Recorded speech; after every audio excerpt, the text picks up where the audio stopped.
you.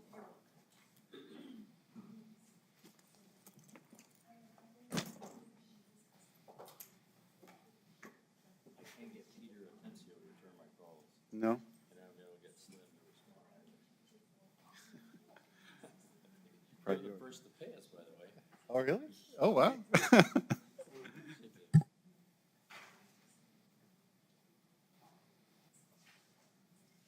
We have everybody's money. Because of that issue with the additional costs. We got our city sorted. Yes, you guys took care of us last week. Thank you. Well, we haven't done the closeout yet, though. We're still waiting for June, but I think what we did is we set up everything was June. I think we just decided that we do it when we get attachments.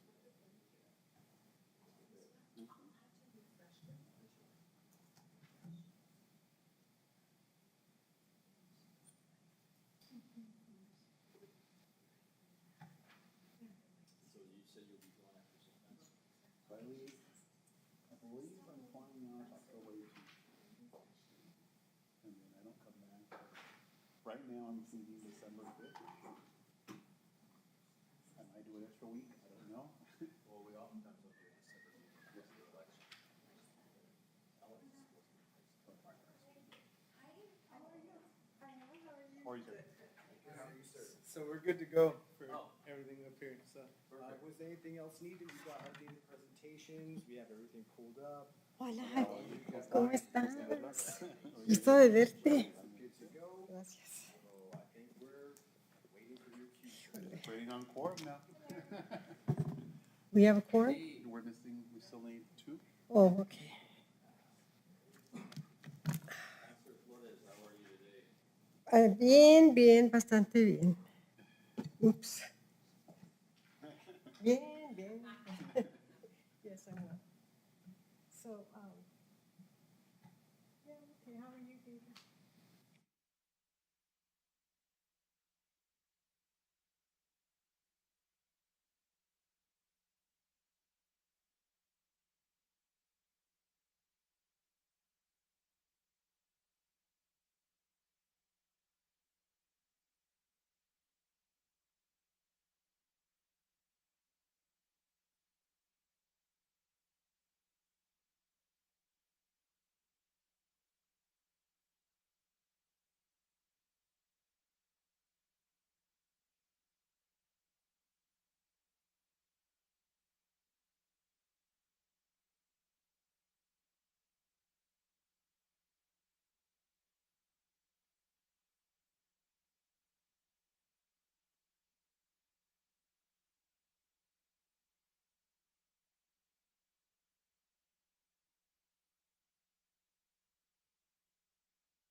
when we don't have a quorum, we're still having informal. Yeah. Off the I mean, record. you can't do too much, You can't do too much anything. discussion. Oh, right. It's not a quorum, Right. but you can't But just, you can't take action. yeah, you can't make, it's like us having a committee meeting or Yeah. private meeting, Yeah. but it's not, You know, it's unofficial. no, not if you're a quorum. Like, you can go up against a different voice, some of the stuff. They're not necessarily, like, okay, we're debating an issue or topic. Are you part of Levita, the city of Sonora Park? Yes, we just joined, Oh, good. Yes. Yeah, no, Sharon que gave the link. okay, Yeah, and he, yeah, okay. he did it on the agenda. Yeah, no, we voted, I think it's, well, we didn't even vote, we just put it in our, in our, I think in our subscription dues. Dues, line. yeah. Yeah. One more. it's essential. I was calling Mr. Allen, but he's not Yeah, answering. how about Nora? Let me call him. Gavin. Hey, Meiji, this is David, how are you? Well, I mean, and Levita's not from work. no, but it's still all, I think it's all, Same people. yeah. I mean, same. All right, let me, hey, But I Adam, think, can you go check? like for us, we still I have an can't, extra the way conflict. they have it set up right now, I can see any mess. I have Meiji, she's trying to get in And with that's that. what the Adam's gonna go check with the IT guys. but I see the value in participating. Because eventually the city's gonna move in expanding going into the area. Now, you do it through your computer, or you on the phone? Correct. ¿Por qué tiene tanto problema para? Because they're right next to us. You're right here? So you're not married? Yeah, you can, ¿En go serio? back, do you have your agenda in front of ¿En you? serio? ¿Y por qué no? Because Okay, let me give you the number then. No, I have it. to the west. Okay, it says join We by have to go past the phone, fences on the, and it says, from the, on the east. dial one, So we can't actually and then that. the area code 415, So why and don't then you? 655 They don't want us. 0003. Well, the residential areas. Well, some individuals, not Yeah, all. just There's some individuals, but there's some. Hello? Commissioner Owens here. Oh, Commissioner Allens, welcome. Thank you, sir. I am missing, Okay. I'm just missing 1, 2, 3, 4, one more. 4 now, because you have 2 online and 2 present. You only need 4 for the quorum. We only need 4? You only need 4. Oh, so then, So there's 7 of us? so I can get started then. Yes, you can. All right, fantastic. Meiji is, After being on this for 5 years. Oh, Okay. we only need. Meiji was on, but she had no sound. Oh, okay. We are good to go. Mr. Chair. We're Madam waiting for Mayor, you. We would have started 10 minutes ago. I'm just kidding. You have 5. Did I hear, oh, Trustee Powey's on? And Meiji. Did someone call me on the phone? That was probably Meiji. I said aye, Mr. Chair. Oh, okay. No, no. It sounded distant over here for us. Oh, All right. Trustee Powey, can you hear us?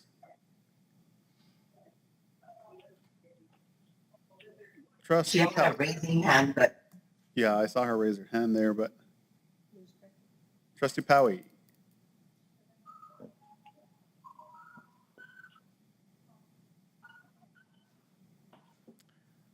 Yeah, she's muted. Trustee Powey, you are muted. Did she mute? She might have to unmute on her side. Yes, yeah. Yeah, I think she's muted on her side. Well, as we get that sorted out, we'll get started, but once you're ready, Trustee Powey, just shout out at us. All right. Good afternoon, everyone. Welcome to this regular meeting of the South Central Regional Transit District. Today is July 27th, 2022. It is 1:39 p.m. This session is now in order. You can please rise and join us for the pledge. Councilor Flores, if you can lead us. I pledge allegiance to the flag of the United States of America and to the republic for which it stands, one nation, under God, indivisible, with liberty and justice for all. And if I can have a roll call, please. Javier Perea, Present. Nora Barraza, absent. Meiji Powie, Oh, Nora Barraza is present. She's I'm here. thank you, sorry about that. Just in time, Nora. Just in time, okay. Meiji said she was here. Yvonne Flores, Here. Lynn Ellens, Here. Diana Murillo. Present. You have a quorum, sir. Thank you very much. Is this mine? We'll move on to approval of the agenda order. At this moment, I would entertain the motion to approve the agenda order, but just, we're not going to do the closed session today, though. But, so, So do you need a motion to, oh, you need the motion, then we can, yeah, to approve the agenda order. okay. So moved. I have a motion on the floor made by Councilor Flores. Is there a second? Second. Motion has been seconded by Mayor Barraza. Discussion on the agenda order? My only thing is just remove the item number 16 on the agenda. So moved. Okay, is there a second to that amendment? Mayor Barraza, second. All those in favor of the amendment? Aye. All those opposed? Abstentions? Motion carries. The item 16 has been removed from the agenda. Any other changes to the agenda order? Seeing and hearing none, I have a motion on the floor. It has been seconded. Well, all those in favor say aye. Aye. Aye. All opposed say nay. Abstentions. Motion carries unanimously. The agenda order has been approved. Item number 16 has been removed. Public comment, there's 30 minutes available. I know we need to put that out. Is there any public comment? 3 minutes per speaker.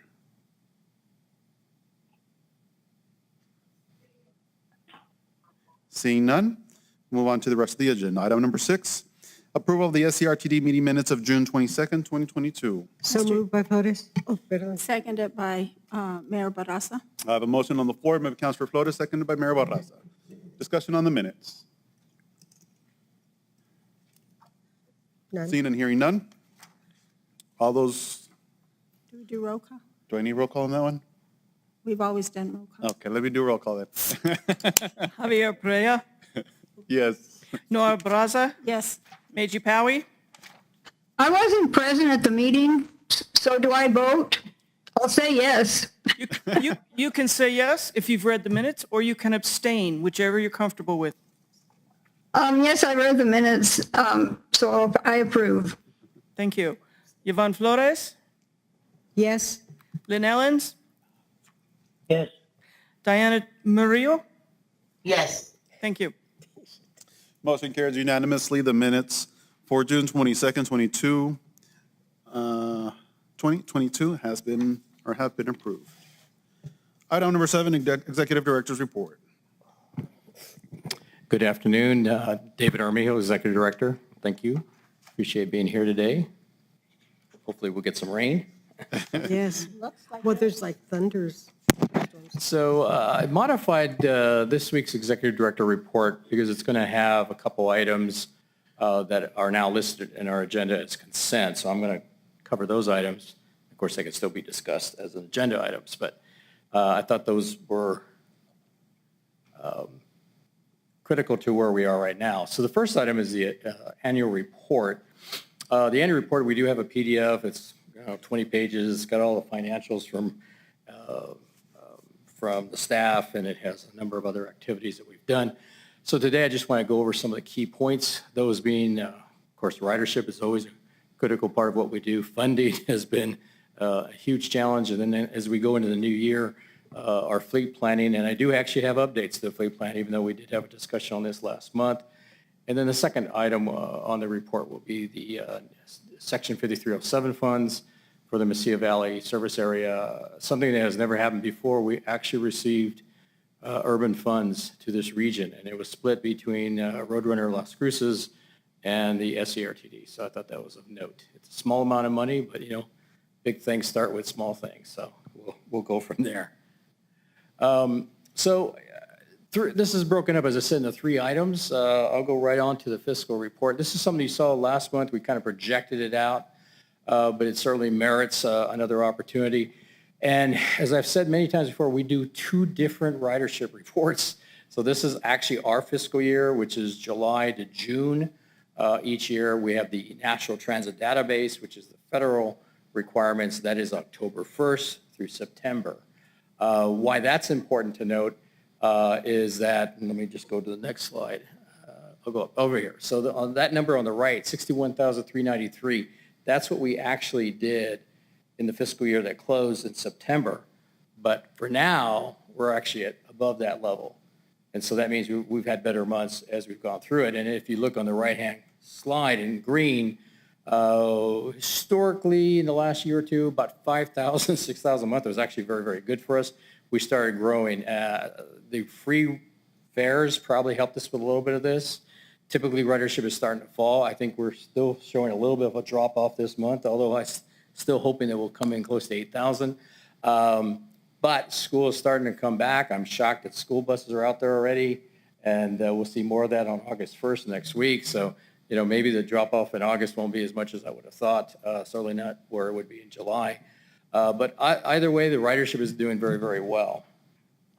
And as I've said before, essentially year over year for our fiscal year through June 30th, we're up about 45%, and that's over 24,000 rides.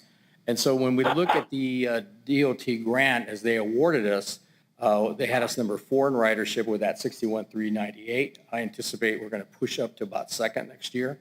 But we also got some other reports on the financials. So getting these numbers above 80,000, where I think we're going to go in this coming year as we wrap up through September and through next year, ought to be very good. I talked a little bit about fleet planning last month. We're getting closer and we're moving on the area of electric vehicles. Since the board meeting last month, we got an invitation, which happens about every 3 years through the El Paso MPO, to what they call a call for projects.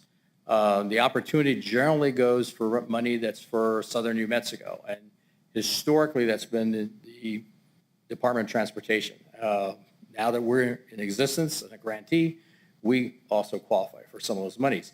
They're specifically CMAQ, which is Congestion Mitigation Air Quality Funds. And so we're always looking for funding that can help an area that has non-attainment. I use that loosely because I understand there's a lot of discussions going on with the non-attainment the EPA looks at for air quality down in the Sunland Park area, but that area is also governed into Chaparral, Anthony, and all the unincorporated parts of New Mexico, and El Paso on the west side, and down, and I guess all the way into downtown. So as we work our way through that, and I did a little bit of reading this last month, I didn't realize that some of that air quality issue has to do with Mexico, so it's kind of news to me. I guess I fell out of that, so I have a lot more to read and learn. But as we go forward with that there's an opportunity. So long and short of it, what I'm working on, and I have a meeting tomorrow to defend our application, the application that I produced for the air quality, and we're going to go through this process for the next 2 months. It's actually a very fast process. So by September, we either see that we're going to get that money, and so all going to go before the El Paso MPO boards and committees. So this Thursday is the first opportunity for them to sit down with me and say, okay, what are you trying to do? The good news is because we were doing the zero emission plan and those other electric grants, I had a lot of information and pricing for these vehicles. And so initially when I submitted this application, I was looking to go one more vehicle for each of the 3 call for project years. Now, depending on how they go forward, they asked me for some more information, so I got a little more detailed. I threw it all into year 1. Oh, wow. So it's 1.2 million. These are mid-sized buses. They're not the big ones, so a little less expensive. But each bus is about $225,000, and the energy to charge them, the charging station is about $175,000, so about $400,000 each. So we'll see how that's all going to work in this process. So I'll know more by the next months as to where we're going. But I'm actually more optimistic about this grant than I am of the other grants, because the other grants we're competing against everybody in the United States, and they're only looking to fund 250, and there's probably going to be 500, 600 applicants. So we probably have a better shot at this one than we do that one, but hopefully we get them both. If we do get them both, then the 10-year transition plan I have in the zero emission plan gets accentuated forward. I haven't even had a chance to really look at it. I think it could be closer to 5 or 6 years that we would be able to do that. But we're still going with other buses in the meantime, and we're way behind in getting vehicles. So it's going to be one of those time periods to see where we are 6 to 12 months from now. Best we can do. Yes. Thank you, David, and thank you for allowing me to interrupt, but otherwise I'll forget. So are you saying that the plan now is that within 10 years we'll have EVs, Yes. notwithstanding, or is that optimal conditions? Only one condition, Councilor Flores, the only condition really is funding. I think, well, there's also, technical issues, but I'm pretty confident the technical issues are becoming simpler now. Electric vehicles have been around for a while, so I think a lot of those issues have been minimized.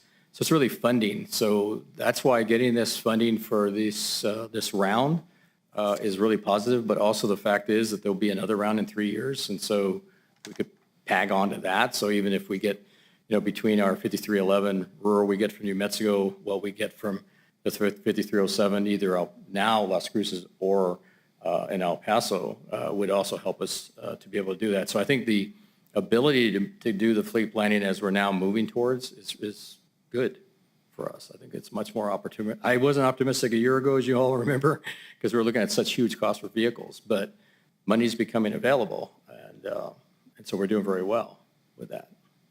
Where's that money coming from? Well, that's a very good question, Commissioner.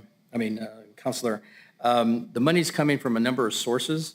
Some money is still money that was out there before the infrastructure. We're just now getting the infrastructure money.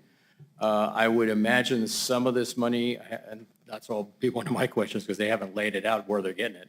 I'm assuming some of this is coming from the infrastructure. I know the other two grants that I list up there on the screen, those are the new infrastructure funding.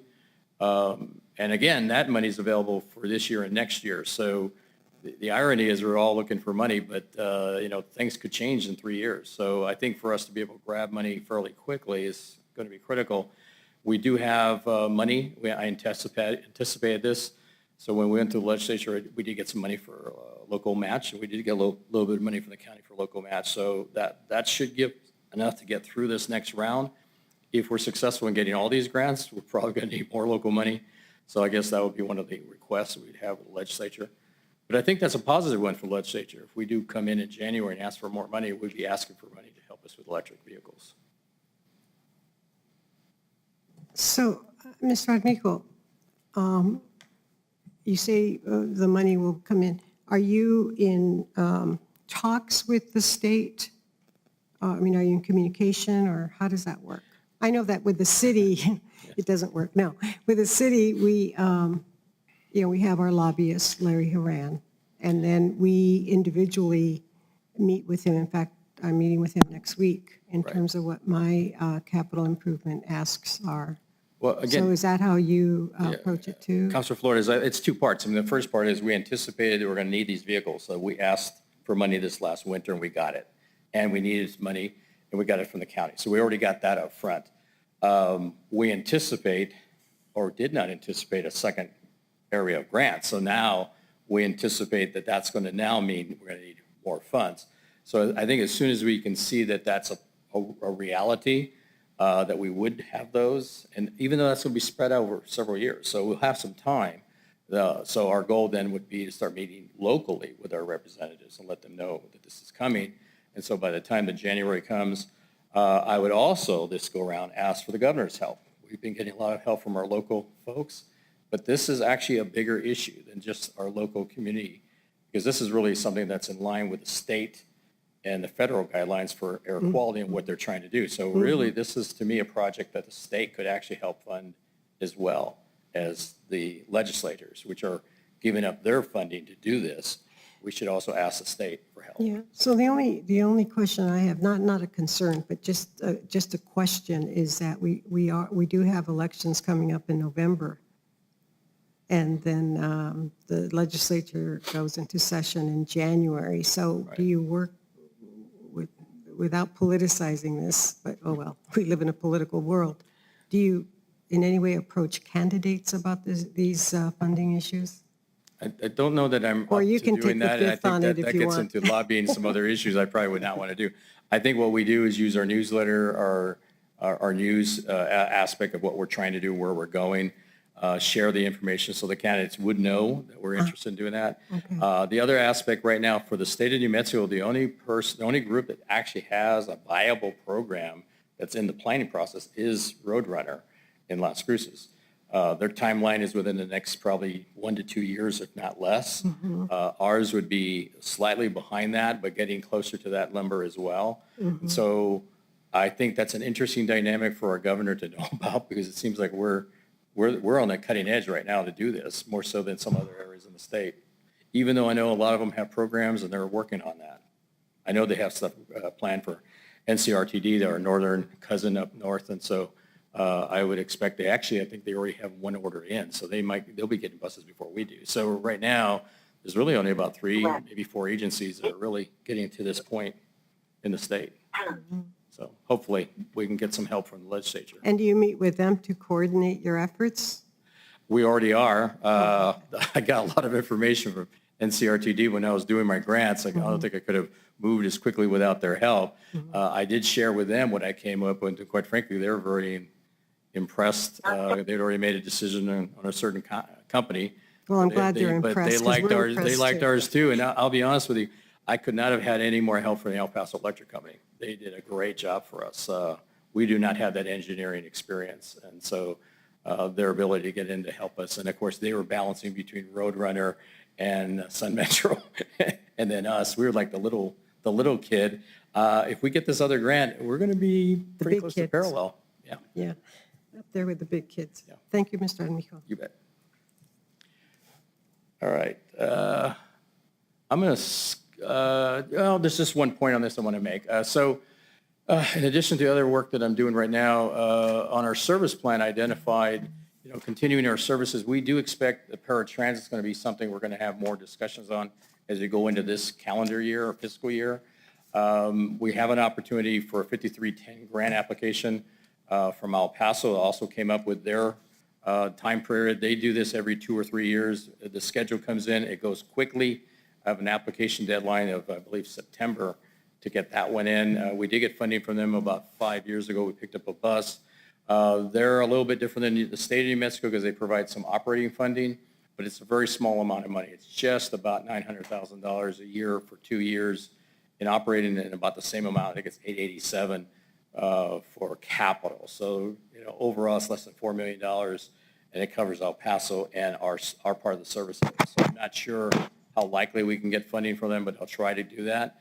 At the same token, I just submitted, or am submitting today, a letter of interest. We have until the end of the month to the state of New Mexico for next year's grants. This is just a normal thing that we do. So I'm looking at this time, not just going after the 5311 rural, but also 5310, which is the money that goes for seniors and disabled and so on and so forth. So more work, more things to do, trying to balance the, a little bit of money here and there and getting started. But these are very costly programs. And so as we start to do that, that does open the door to discussions down the road for our long-term funding. I wanted to be able to say this is a bus that we've ordered, but we had discussions with the state today and decided to hold off on this for the new fiscal year until September 1st. Right now, very few buses are being built around the country. This one is in fact being built, and we were looking at using our state contractor to buy these and have these sometime in the first quarter of next year. They do have electric buses, but these are pretty expensive right now, so they don't really have the track record for electric. So we're thinking of just staying with the normal gasoline for the time being. And these could be used for our paratransit program. They're smaller, 14 passengers max on these, and they actually work really well for paratransit. I like them because it's a ramp and not a lift. So less maintenance and less cost to that. New urban funding. So when we last talked about this, I was mentioning last month, Originally this year, we got a letter from the city of El Paso's Sun Metro to go to the regional office to give us about $221,000. That's now being expanded because the full allocation came in a few months ago, so it's now $698 for the urban area that you see here down in the south. But we just got that letter I mentioned a moment ago for $49,000 for the Mesilla Valley area, which would be particularly Las Cruces. These funds could be used for operating, so we might be able to use those for labor or fuel and other type of things that we need. So it's a good time to have. As you recall, we have a very tight budget this year. We're going to go through that presentation here in a few minutes. And so this gives you an idea of the service area of the Mesilla Valley. So it does include the city, the town, I guess I should say, of Mesilla, and the city, and I guess the county as well. So those are the boundaries. I've always thought that they might want to expand the boundaries into a bigger population, so they keep the population a little bit smaller in that. But that's to deal with them as a small MPO urban area, and that's a different discussion for another day as to whether you want to get into that dynamic of funding. But the good news is it's reoccurring funding, so we could expect to get more money. So even at just shy of 50,000, that's almost $500,000 over 10 years. Correctly. Go ahead. You want to fill it MRAMIREZ. I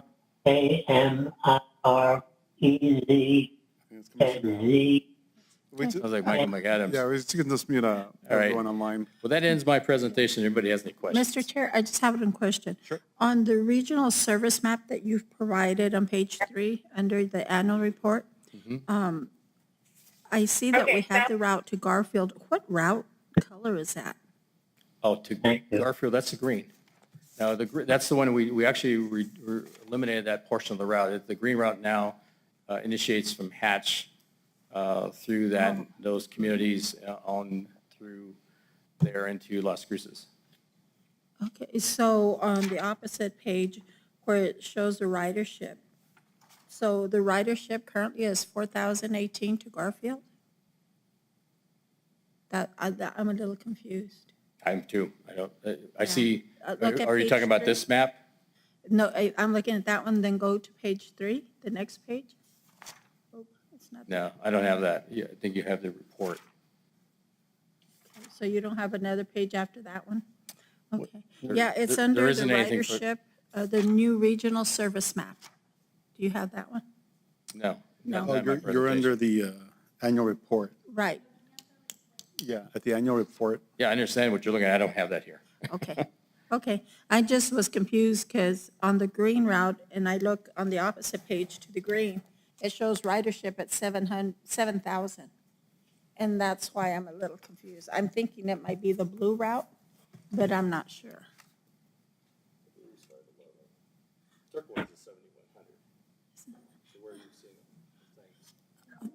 This map, what is that route? Well, Garfield is the green route.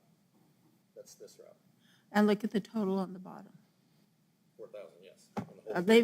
They've had 4,000 riders? For the green? Oh, no, but the green route. Yes. Okay. Yeah. That's what I was just trying to see what the numbers were. Right.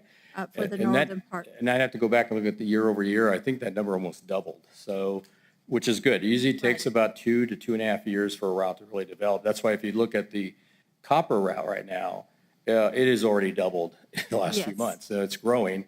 That route should get to the point of competing with the green. I actually think it's going to be much bigger as time goes by. We're getting the stops out there. We're getting more communication and information. It's a really good route. It gives us a gateway into Doña Ana. We were talking about that earlier today of changing the schedule because now the Greyhound trips are coming out of the Move It Center and not at that end of the line. So we need to rename it somewhat. But yeah. That's great. I mean, that's good news, definitely. Yep. Okay, thank you. And that's it. All right. Thank you. All right. Items in the consent agenda are considered to be routine and will be enacted in one motion unless a board member requests an item be discussed and voted on separately. At this moment, I would entertain a motion to approve the consent agenda. Mr. Chair? Madam Mayor? I don't see, oh, okay, I see. I make a motion to approve the consent agenda items. I have a motion on the floor made by Mayor Barras. Is there a second? Second by Flores. Motion has been seconded by Counselor Flores. Let me have a roll call vote on this matter, please. Javier Perea, Yes. Noah Baraza, Yes. Meji Powie, Yes, and I'm sorry, it's boring here, so if you hear a lot of noise in the background, that's what it is. Just want to hear yes or no, Mike. thank you. Giving us Yvonne a- Flores, Yes. Lynn Ellens, Yes. Diana Murillo, It's boring here too, yes. thank you. Passes. All right, motion carries unanimously. Item number 10, discussion resolution approving annual FY 2023 budget.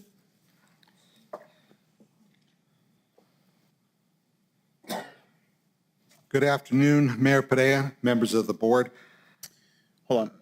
Would we need the fourth quarter report first and then the budget, or I'm sorry, say again? would we need to approve the fourth quarter report first and then the budget?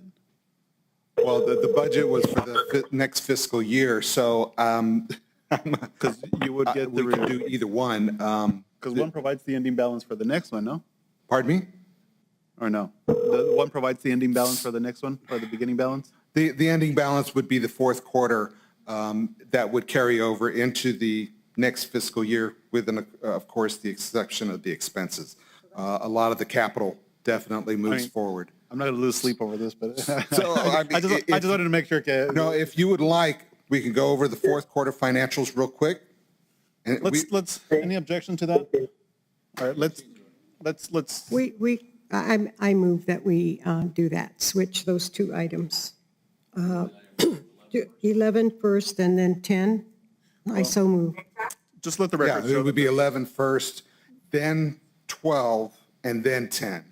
Okay. Because 12 has to do with amendment to the fourth quarter financials, Okay. if that is 11, appropriate. 12, and then 10. Is there any objection by the board? No. Seeing and hearing none, just note the record that there's no objection to that particular change. Right. All right, item number 11, discussion resolution approving the fourth quarter DFA report. Yeah.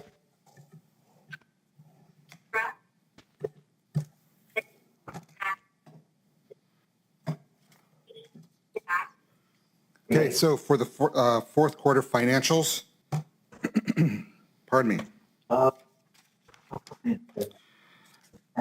Basically, what ended up happening as of the end of the fiscal year is that we had gone through 96.6% of our budgeted expenditures, leaving roughly $70,000. And our revenue, we have received about 69% of our overall operating revenue, much of which does carry over into the next fiscal year. And then, of course, our capital appropriations, we've only received about 5%, and that is because, as far as our capital is concerned, we've only acquired a van and a bus for the current fiscal year 2022.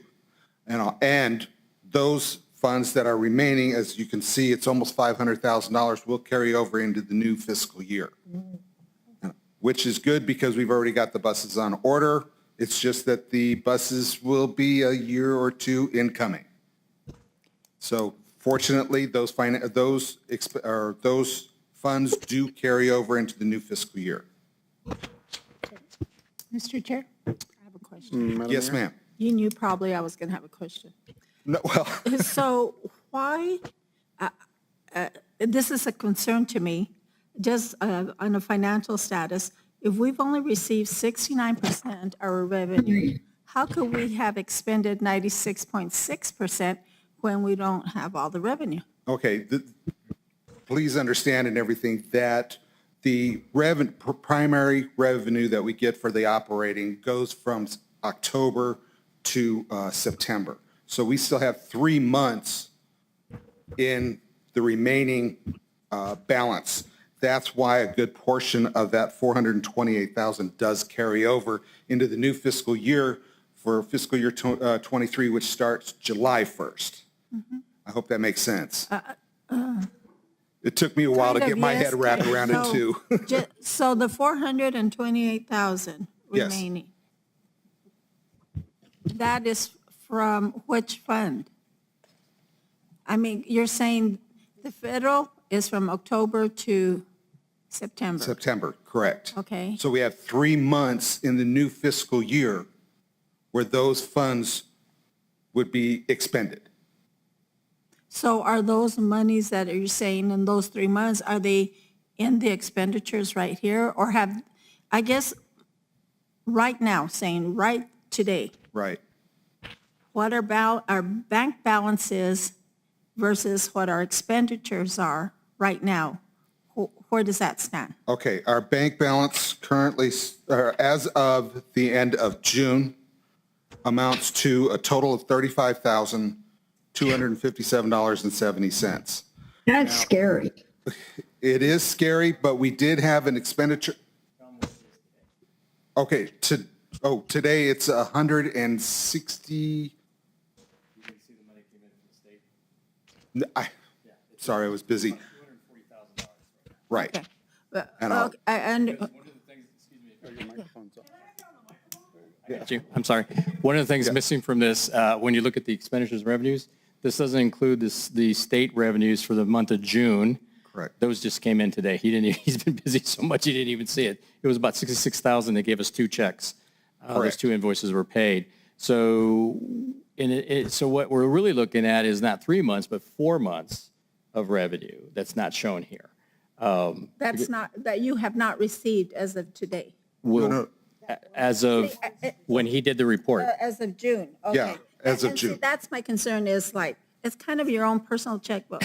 I only got so much money, my checks came in, or my payroll came in at this amount. But I spent all this other money and it was not enough to cover the checks that I had made. That is my concern. Were we able to do so, I guess? Oh, no, absolutely, we're able to do so. Those expenditures are actual. It's just that the revenue portion, remember, we picked up 3 months from the previous federal funds, which are included in last year's financials. But didn't they carry over? They did carry over, and the amount that carried over, sorry, without it amounted to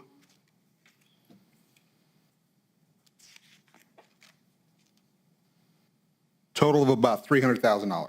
Okay, so I guess my last question is, did we have enough revenue to pay for all the expenditures? And what is the balance?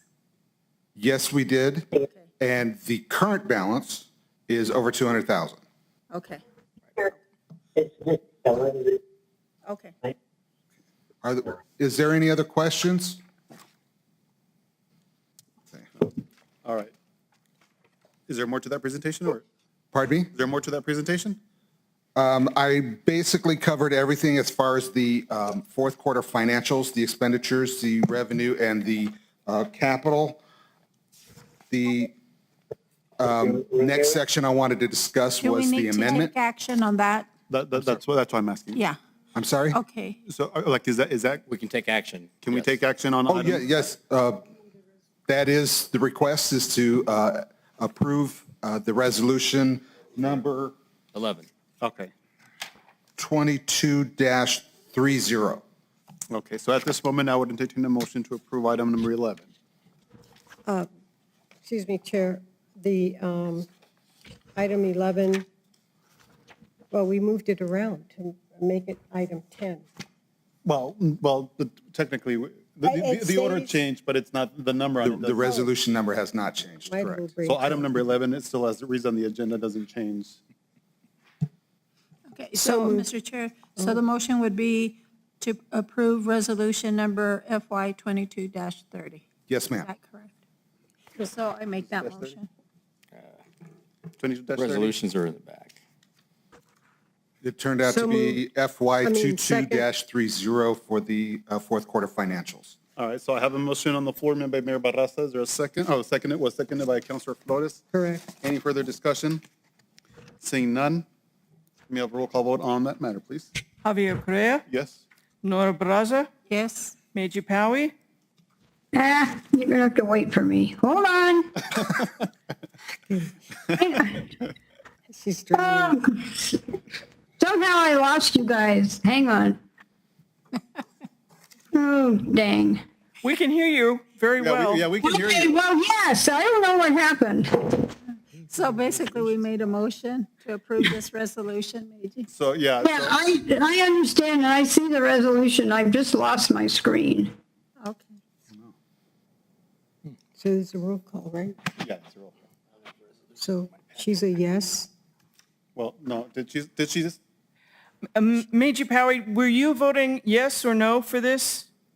Yes, approve Thank the you. resolution for the fourth quarter. Okay, perfect. Thank you very much. Yvonne Flores, Yes. Lynn Ellens, Yes. Diana Murillo, Yes. passes. Thank you. Motion carries unanimously. So we go over to item number 12, discussion and resolution approving the budget amendment FY, number 4, FY Mr. Chair, 2022. Can I just make a recommendation for the future regarding the quarterly reports? Yes, ma'am. Is that the most up-to-date information be provided to us, just because, as Mr. Armijo said, some additional funds came in. So when we look at the report, it's very inaccurate, I think, and it's hard to make a decision based on that information. So if I could just make that. Yes, ma'am, going forward. Yes, please. And even if you have to update it to us the day of, to replace that page, it just helps us, I think, Well, in terms of seeing the full picture. It wouldn't be a replacement of the fourth quarter report. It'd be just the actual or less of the Right. day of. Right. Right. And I will have that available for you next Thank time, you. I promise. So item number 12, the amendment. The amendment, we've completed that last one, correct? We did the fourth quarter? Okay.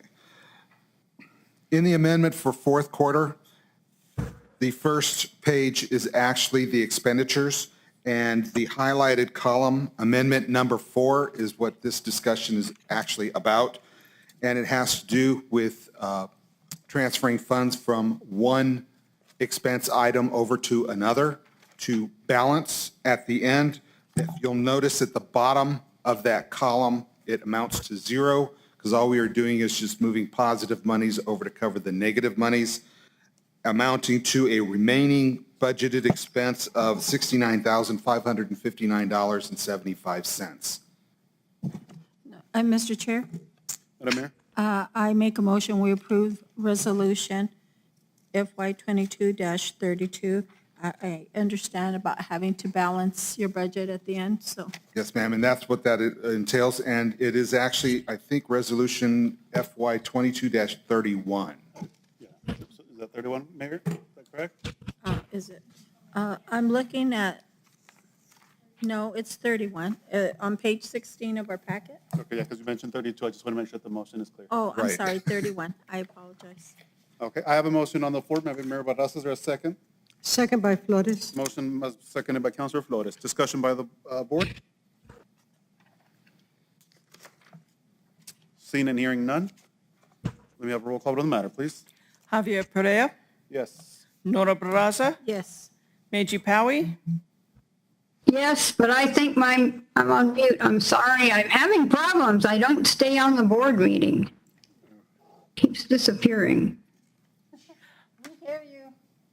Yvonne Flores, Yes. Lynn Ellens,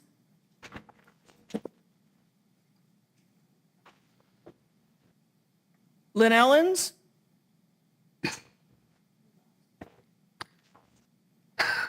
absent. Diana Murillo, Yes. thank you, passes. All right, let me just do one more call. Did you get, Commissioner did Allens? you get, yeah, did you get me? I think I was muted. Okay, is that a vote for a yes or a no? Yes. All right, motion carries unanimously. I like to give one last try at the end. All right, so that moves us back on to item number 10, discussion and resolution approving annual FY 2023 budget. Thank you, and that is exactly what this is. We have, for the fiscal year 2023, which started July 1st, 2022, pardon me.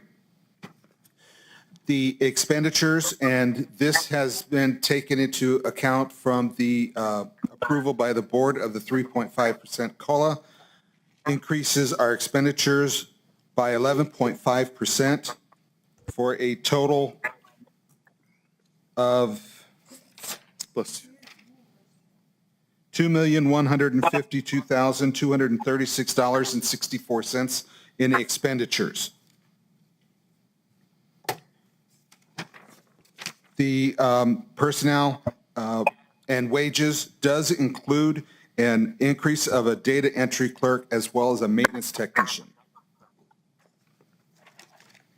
The next step or stage was the revenue, which is an increase of 4.5% operating revenue to a total of $2,152,237.18, which increased over the fiscal year 22 budget by $92,261.34.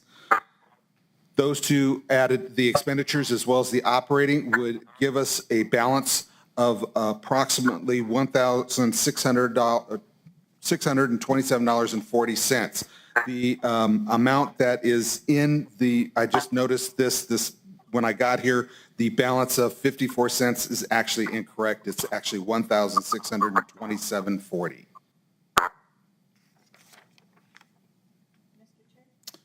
Madam Mayor? Mr. Chair, I just have a quick question. This, Thank you for putting that budget together. It's a size that I can read, and so it makes, I appreciate it. Thank you so much.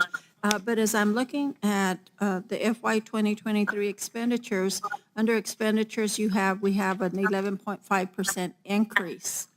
And then you break it down, and then the personnel expenses. Then after the budget, you have the FY 2023 revenue and capital. And so on there, it states 4.5% increase. So, and then the capital appropriations is 134.1% increase. So my concern is when you say expenditures are at 11.5% increase, does that include the capital appropriations increase on that? no, that's just the operating revenue. Just the operating. Okay, so then on the revenue page that you have 4.5% increase.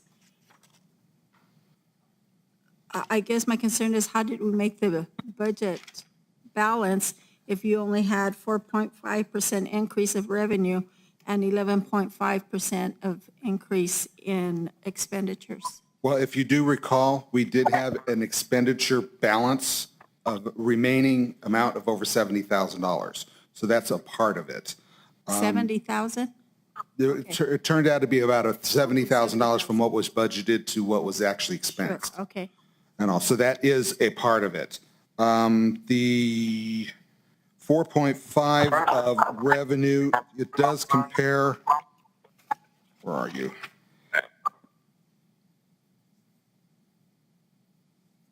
Oh, I think I know what I did. Okay, I see what I did, and I appreciate you pointing that out to me. If you look at the expenditure page, the amount for fiscal year 2022, that doesn't include the amendments. Oh, okay. The balance is actually 2 million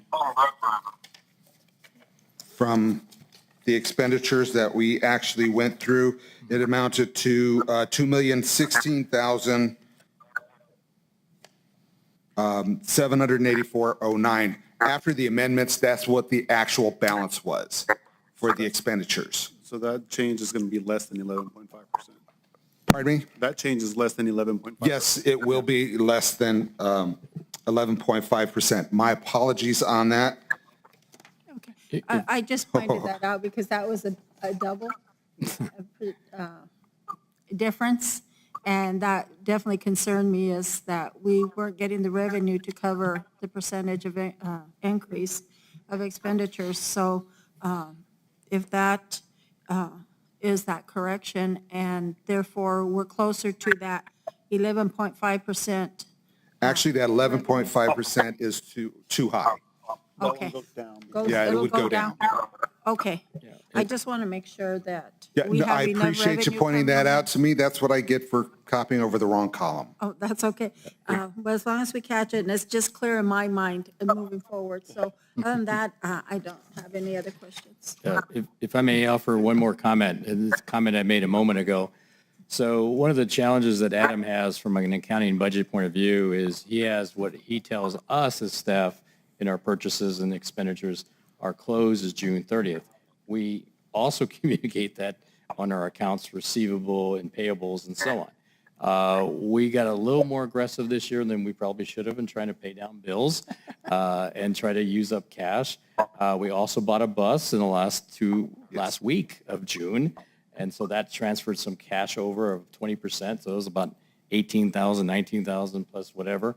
That came out of our bank account. So when you see the hard close on June 30th of 69,000, it's not complete. It includes capital of almost 20 grand that we'll get back. It also does not include what we received this morning with 66,000 from the state for June, so that when we're working and he's preparing for the auditors to come in, we'll have a final close. I know there must be terms for all this stuff, but so in reality, the 69,000 or our bank account cash showed 35,000. It didn't show that 65,000 or 66. That's 100,000. And it doesn't show the 20,000 we spent out because we were buying a bus. So that's about 120 in reality of what we really had. That's not where we're trying to get to. He and I are working towards a goal of 200,000 and above. And so after this month, I think when you'll see the August board meeting with the close of September, July, it'll be very, very different than what we did in June. But it's still not indicative of where we're going to be because we're always going to be a little bit off. But I think we're going to see enough money that the money market in our goal, which is at 30,000 right now, once we get the reimbursement on the bus, which is about 90,000, whatever it's going to be, once we get off the local and everything else, we're hoping to put about 70,000 into that. So our goal is to keep 100,000 as we go through the year, and we'll be showing that each month. If we go beyond that, then that's because there's other challenges. The biggest thing sitting on us right now, and I think you're catching that in this discussion, is the carryover. And I spent a lot of time this morning talking to the state, trying to figure out how can we go through and spend off some of these things. And until we get the equipment, we can't do anything about it. I hate to say we might be moving the money over next year at this time again. Especially since the buses will not, Somewhat. depending on when they get available and when we get them Understand. delivered. Because we're experiencing the same thing in the town of Mesilla. And I appreciate that explanation. And maybe can add a column that says carryover in the future, just so that we know it's carryover funds. And I hate to be so stickler about budget. I did that as my job at the schools. And so I understand budget very, very well. And so I'm very involved in our budget at the town of Mesilla. I can probably tell you just every line item and where that money is and where it's not. So I just want to make sure that accountability, transparency is there so we don't have any complaints Yes, ma'am, or I understand. concerns. And So, I but did thank try to mark those items that I thought that are carry over into the new fiscal year. And if you look at, for instance, the capital section, there's notes on there indicating carryover. So, and again, majority of our capital section is carrying over into the new fiscal year. Thank you, Adam. And if there's no further questions, Mr. Chair, Madam I Mayor? make a motion that we approve. Oh, There's, so there is a question. Councilor Flores. Yeah. My question is, then what we're looking at right now, based on the changes that came, does that affect 2022? Was that money supposed to come in for 2022, the 66,000 that came in today? Actually, Was that if you look, 2022 fiscal? as far as the amounts that carry over, it's part of the amount on the 5311. There's a line item with those amounts that actually carried over. The 66,000 that we did receive is part of that because we actually received the monies, of course, in July. Okay. And so I And then- made it part of these figures. Well, No, because you weren't even aware that the 66 came in. Actually, I was because I had billed them out. I billed it out as of June 30th. There's a column on the financials under the revenue indicating billed. Okay, And that's the fourth quarter financials. so everything is reconciled. Yes, everything is being reconciled as we go through.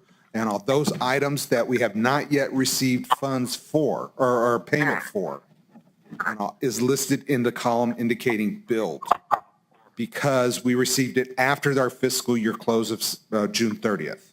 But it's still accounted for. Right. Okay, great. Okay, Mr. Chair, I do have one other question. One thing I noticed in this budget that you prepared, you have Summit Park and Anthony. Why is that, instead of just RTD as a whole? Okay, primarily because Sunland notice that. Sunland Park is that we will be receiving funds from Texas to help us with that particular facility. And so I wanted to also provide a section, or to give you an idea of the expenditures as well as the revenue that we would be receiving for either side.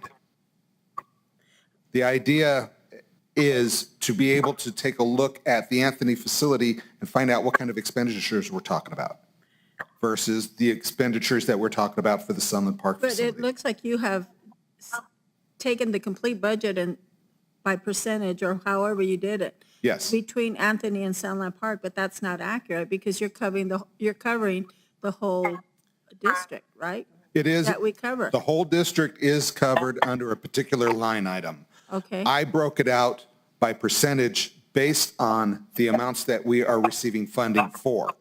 Portion that would be inner city versus portion that would be rural. that does not make sense to me because, and the reason I'm saying that is on the, for example, personnel rate sheet. Or let's even go into the next page where you have the whole budget. You have total, and then you have Anthony and Sunland Park. So basically what you're saying is this total right here, the 900 and some thousand, or the total is the That's the last fiscal year. 1.117 million. So if you add Anthony and Sunland Park, they're going to equal that amount. That's correct. But that's not correct. I mean, it's not just for Sunland Park and Anthony, because you're paying personnel or salaries that cover the buses going to Let me- Garfield, going to Mesilla, going to Las Cruces, correct? That's correct. That's correct. Now, we have Las Cruces is at the Move It Center, Right, and we have certain routes that are going out of there. right. We have certain routes that are going out of Anthony. I have combined both Anthony and the Las Cruces routes, As one. broken down, separated from the routes that actually are going out of Sunland Park. Okay. So if I may, I don't know if we can still bring up my PowerPoint, but if you're able to do that, the last slide I showed in my PowerPoint, I show a map, and that's the map of the Southern District. And so what we've been asked to do by both the New Mexico DOT and the folks at Sun Metro relatively will eventually become FTA's Region 6, is we've been asked to separate those two funding sources. So we're tracking employees, and so when it says Anthony, as he said, it does include Las Cruces, so it means north. Right. Actually, we could say north and south would be more accurate. Everything that's north of that line, that blue line that surrounds Chaparral, Anthony, Santa Teresa, and all that, everything north of that, which would mean the green route going up to Hatch, the copper, the red route, which is Anthony to that, all those are part of the northern part. And so we've been tracking the funding so that when we submit for reimbursements, for example, even as, and he hasn't finished his presentation yet, but we have not put the money in for the 5307 El Paso yet, No. correct? When we put that money in, we've already had dialogue with El Paso and Sun Metro at their request to identify what will be capital, what will be operating. So when that goes through on the capital side, or the actually operating side, we'll be able to draw all the costs for the lease for the Sunland Park facility. So that whole thing goes through, some of the positions will be paid for. And this is a way for us to capture that. I don't like it, because to me, it's telling me Sunland Park and Anthony are the only ones that are getting the funding. The way this printout Maybe it's looks just like. the heading. Maybe we should call it north and south. North and south, because, and we can even do the way you're explaining it to me, if you're saying Anthony and Sunland Park, they're both within that blue boundary. And so, it even makes it more complicated for me. Nomenclature, And whichever so works I best, we do think north and it's south. not accurate, because it's, in my opinion, the way I'm seeing it, it says Sunland Park Anthony. Anthony's getting so much percentage of the budget, and Sunland Park's getting the other percentage. And then you have Las Cruces, the town of Mesilla, Williamsburg, the others that are thinking, wait a minute, we're being serviced also. Where is that percentage of money that's coming into our districts? So I think it just opens up a can of worms, I think, if you put it that way, because if we have to do a presentation or to show this, and they're going to say the same question I have, why is Sunland Park and Anthony getting all the money? What about our districts? So We can change the that's names. my recommendation. Absolutely. And maybe you can keep track of it a separate way and not, put it that way, because at the bottom line, when you look at it, those two totals equal what the total budget is. And it's just very misleading, let's put it that way. I apologize. I Yeah. will definitely make the nomenclature change to north and south versus Anthony and Sunland Park. Right, yeah, that because makes even any that sense. way, the way you explain it, it's all within that yellow boundary, it's all that blue there. boundary, and so that even makes it more complicated, so, yeah. I understand. Do we and- have to put north and south? No, Do we can to have, just not put it? we can have, not have it. I can have a total expenditures, I total. think that would be better in the long run. So just get rid of the columns here. Yeah. Yeah, I think that would be the best, I will do that then. do it. No, absolutely, I will do that. yeah, okay. Okay. Leave it to Nora. Okay. Okay. And if there are no further questions, Mr. Chair, I make a motion, we approve. I have a motion on the floor. Well, Madam Mayor, if you could just, I guess, amend it to include the updated numbers for FY 2022? The carryover. Is that correct? These are our final for the budget. But that's why we were They off. are in there. The carryover is actually in Yeah, it's already this in there. preparation. Okay. It's there. All right. So never mind. Madam Mayor. It's just the column heading that I will change going forward. Okay. So I have a motion on the floor made by Mayor Barraza. Yes, to approve resolution FY 22-29. It's on, but I think I turned over this direction and then. I second the motion. So I have a motion made by Mayor Barraza. Motion has been seconded by Mayor, excuse me, Councilor Flores. Any further discussion? Seeing none, let me have a roll call vote on the matter, please. Javier Perea, Yes. Nora Barraza, Yes, Meiji Powie, Yes. Yvonne Flores, Yes, Lynn Ellens, Yes. Diana Murillo. Yes. Thank you. Passes. Did you call Trustee Powie? Yes. See? Okay, I missed it. Sorry. I was expecting some feedback, but motion carries unanimously. All right, item number 13. Okay, item number 13 is, this is my final presentation today, and it has to do with the Infrastructure Capital Improvement Plan for fiscal years 2024 through 2028. It is a single page, and it lists out the 5 projects that we have going forward. It has already been updated within the system, and this, we do have to provide a resolution to the state that these are the projects that we are looking at going forward for these fiscal years. And all the first has to do with transit vehicles and bus shelters. Second is the Sunland Park Transit Facility purchase, improvements to the bus facility in Anthony, a van pool project, as well as a separate one for bus shelters. Mr. Chair? Madam I have Mayor? one quick question. On the bus facility, you put under the column funded to date an amount, but the rest are zeros. So you're not requesting anything for a bus facility? Not for that, because the actual transit facility is included in, I believe, the transit vehicles and bus shelters purchase. It's So do we just called eliminate that one? I'm sorry? Do we eliminate that? It will be closed out. Okay. The one that Oh. you're talking about, the bus facilities? Yeah, but do we need to include it on the ISIP? So let me clarify this, Mr. Chair. Is this what we're submitting to our legislators? Is this our ISIP that is going to be presented at the next session, This goes to DFA. DFA? So that's for this coming legislative session? Yes. Okay, so shouldn't we eliminate the bus facility since we are not requesting funds for that? Actually, we haven't improved upon it. What we've done is we've gained the funds for it. Well, you have the And that's funds for what it. this is for. Yes, it shows that we've gained the funds. We just have not done what the complete project, we haven't been completed yet. Right, and when we do our ISIP, and I will have to refer to my other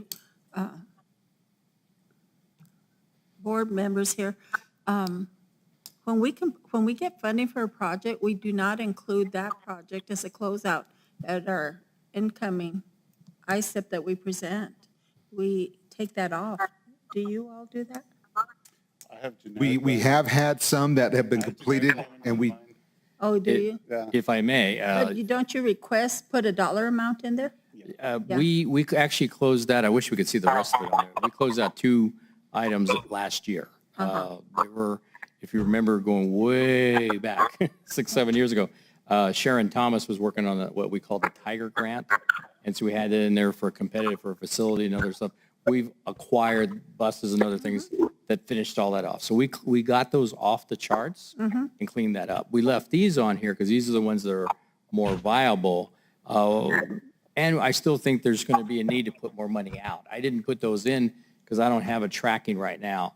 However, as we were doing this, we were doing the electric bus and all that. I wasn't sure to amend this to do that because I don't know if we're going to get that. It's about $3 million. So we can still amend these items that are in there.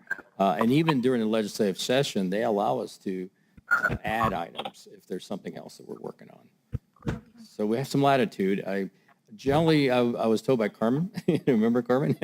She says, be careful about closing something out because, you can always add, but if you've got something that's already in there, it's better to modify and keep something going. Right. So I was cautious about closing those 2 out. Okay, and the only reason I asked is because under 2024, you have 0, that you're not requesting any money for it, so. Not in that because what is funded But to you want to date, keep that in there in the event that the need comes forward. So basically, we're going to be approving this ISIP with the possibility that you are going to amendment to include within the dollar next year. amount. Yes. Okay, understood. Thank you. yes, ma'am. Are there any other questions? Okay, it is David, requested. this is Meiji, and I have a question. Are there alternative funding sources for any of these projects, or is this the only possibility? I'm sorry, Trustee Powie, can you repeat that? Okay. One of the things we do when we do ISIP is to know that if we know we're not going to get our entire wish list. So in some cases, we know there may be a backup. What I'm asking you is, are there any alternative funding sources for any of these projects? Well, but the funding source can vary. This is just so that, I guess the state has a priority project list for your entity.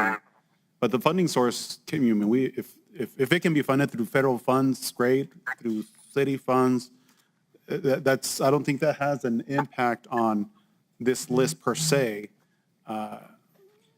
That's how I've treated the ICAP. So do you usually get your entire wish list? No, Oh, no, no, oh, never, That's what I'm saying is, I wish. never. I know that. And usually because ours goes like, ours goes through our legislator and they get so much money and they divvy it out. And we usually don't get much. That's why I'm asking, since you're not expecting to get this money, what are the alternatives for some of these projects? Are there alternatives? Let me see if I understand correctly. So do we have any other projected funding sources for some of these items on that list? That's what I'm asking. Well, again, some of these funds are coming from the DFA and others are coming through New Mexico DOT. It all depends on where we can acquire those funds. There's grants and are always, coming up, and we're checking them out on a regular basis. We are registered on a couple of different websites that keep us informed of new funding sources. So the idea is to show here our kind of dreams on where we want to go, but also shows how much we've been able to acquire to be able to meet the funding for that particular project. Okay, I hear what you're saying. Does that answer your question? Yeah, to an extent. It doesn't hurt to have a list. Right. No. I know that. Believe me, I know that. We all know that. would like to keep our fingers crossed that we would get the funding we were requesting. But I understand, Mr. Chair, what Ms. Powey is talking about is that sometimes as we prepare our ISIPs, we're looking also, we know what our needs are, but the possibility of looking into additional funding through different sources. When we don't get funded what we want, we're always looking through different grants, monies that are available out there to provide those needs or to request funds for the ISIP that was not approved by the state. So, yeah, I understand. All right, so at this moment, I would entertain a motion to approve. Did I have a motion on the floor? No, a motion to approve item number 13. Mr. Chair, I make that motion that we approve the resolution to approve the ISIP. Second by Flores. I have a motion on the floor, Member Mayor Barraza. Motion was seconded by Councilor Flores. Just any further discussion? Seeing and hearing none, let me have a roll call vote on the matter, please. Javier Perea, Yes. Nora Barraza, Yes. Meiji Powey, Yes. Yvonne Flores, Yes. Lynn Ellens, Yes. Diana Murillo, Yes. passes. Thank you. Motion carries unanimously. Item number 14, discussion and resolution approving Human Resource Manual 2022. It only took 3 months.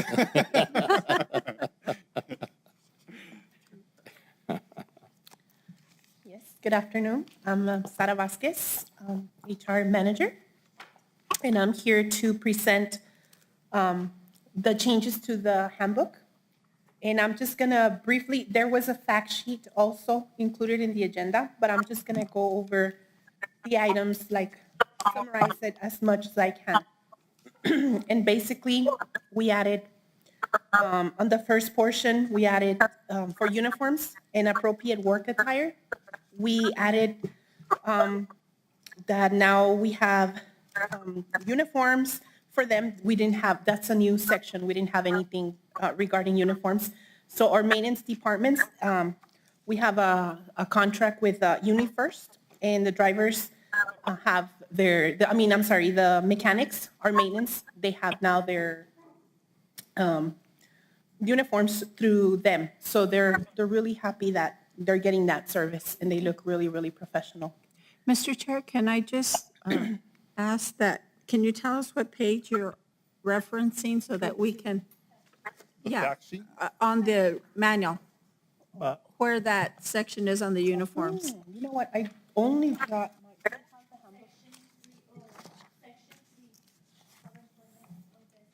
Okay, do you know what page number it is on the handbook? Page 8. 8? Well, hold on. Okay. I didn't bring my fact sheet with me.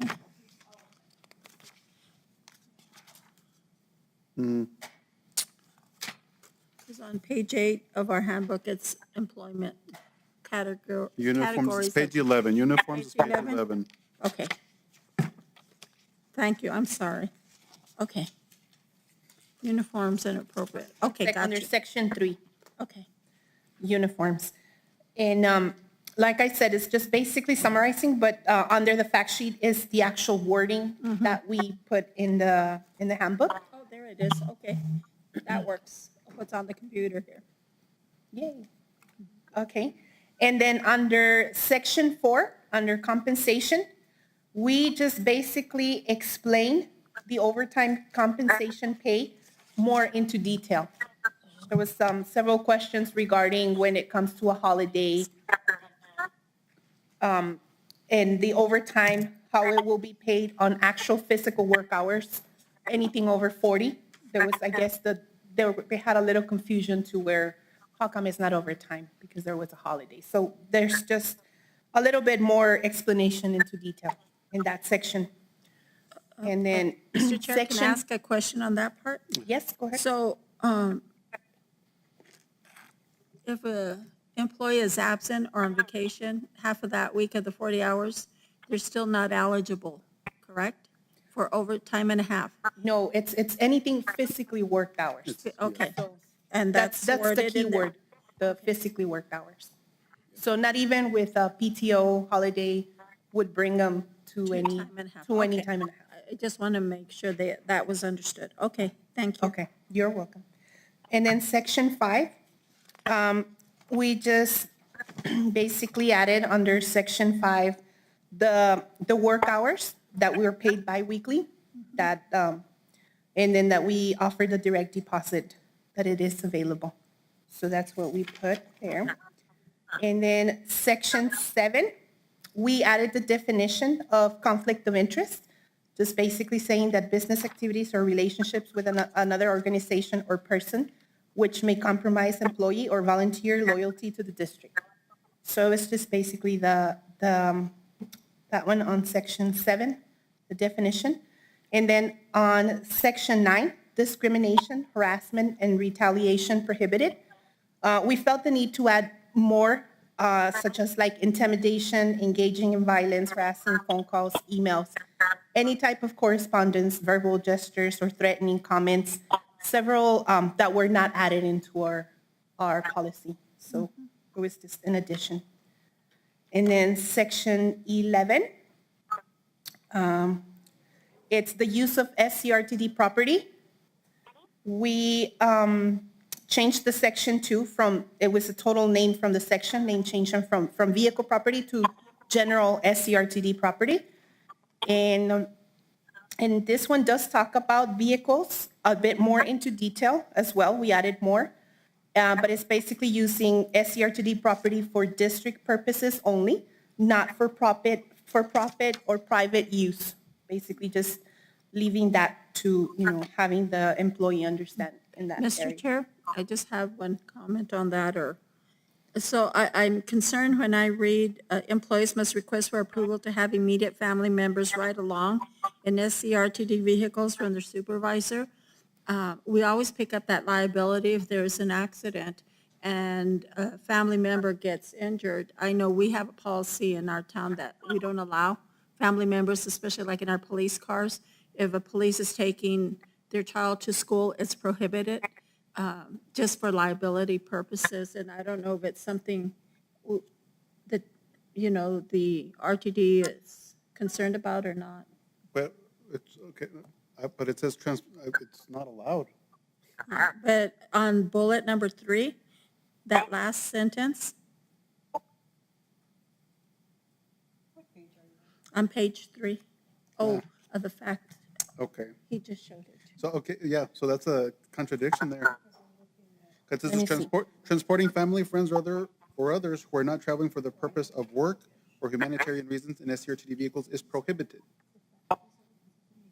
Okay? And then we go, Public servants who wish to take. employees must request approval to have immediate family members ride along in SCRTD vehicles from their supervisor. Okay. We can go ahead and remove the employees,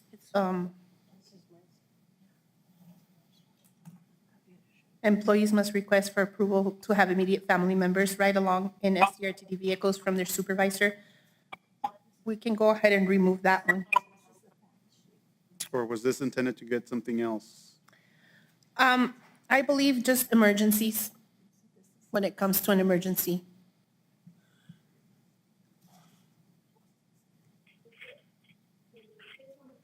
Mr. Chair, what was that last comment you made? I'm No, sorry. well, I'm asking if, like, because the first line states It's prohibited. that transporting family members is prohibited, but then the last line states what you stated. Right. So it's contradiction, so, but I'm not sure if the last line is intended to target something else. Mr. Chair, I guess my thought is, why would anybody in the RTD be transporting family members in any of the buses, other than their customer on the bus? But to be going on the routes with them and stuff, that would be of concern. This is more like the service vehicle truck, or not really, because it is public, so if the family members ride, I mean, they either pay or go to their destination, because it is public service. But it's more like on the service truck. Like on the service truck, why would we want a family member to be riding in a service truck? I'm assuming like perhaps an emergency, like a flat tire, they need to transport that person to the gas station, just to, get them out of the heat or something. I still have concerns about that. But we can eliminate Chair. that and just, Okay. if you all vote, we can eliminate the requesting the permission from the supervisor. Or David, is there something else that we're missing, or? If I may. I just saw this before. This has come up in lots of organizations I've been part of. And so, in the end, I don't think you can ever provide for emergency services, so your best bet is just leave it out. Because I mean, if it's for a purpose of work or humanitarian reasons, I mean, and I know that we can do that normally, but I mean, I don't know, it just feels like that opens up the door for. Okay. Yeah, I think it also depends on how you define personnel. Like right now, we consider the interns as an extension of our personnel. Oh, yeah. So if that- they're covered, they wouldn't need to be covered in this way. So it would seem to be the simplest solution to remove that last sentence. Remove the last Well, sentence. the entire paragraph is very awkward. And, Save it here, Counselor. yes, oh, did you write it? Oh, I'm sorry. But it's very poorly constructed, no. No, I'm just saying, I think we're all saying the same thing. Transporting family, friends, or others, ET or somebody, who are not traveling for the purpose of work. Does that mean an employee of SCRTD, or work that they have to go, to their place of employment, or humanitarian reasons? I mean, humanitarian reasons is probably someone who's been hurt or is having a physical, problem on the, I don't know. And then public servants who wish to take others on district-approved trips where the person does not meet the definitions and above should request.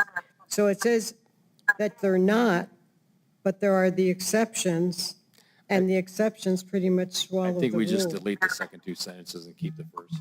Okay. Keep it what? Keep the first sentence, delete the other two. I agree. Now, I don't have a JD, but that's. I think the more you put into it, the more concerns I have. And I think if you just leave the first sentence, and it's very you cannot transport family, friends, or others who are not traveling for the Okay. purpose of work. But So, purpose of whose work? RTD. SCRTD. Pues que SCRTD. pongan es, Put you would have to say, SCRTD. you would have to say another SCRTD employee, que no? Yeah, and then if I may add, I think it also gets us in crosswise with our insurance, so. So, It would, so the language, okay, so the language is transporting family, friends, or others who are not traveling for the purpose of SCRTD business or humanitarian reasons in SCRTD vehicles is prohibited. That works. See? for purpose of SCRTD business Business. Business. or And others on district approved, and then forget the rest. Right.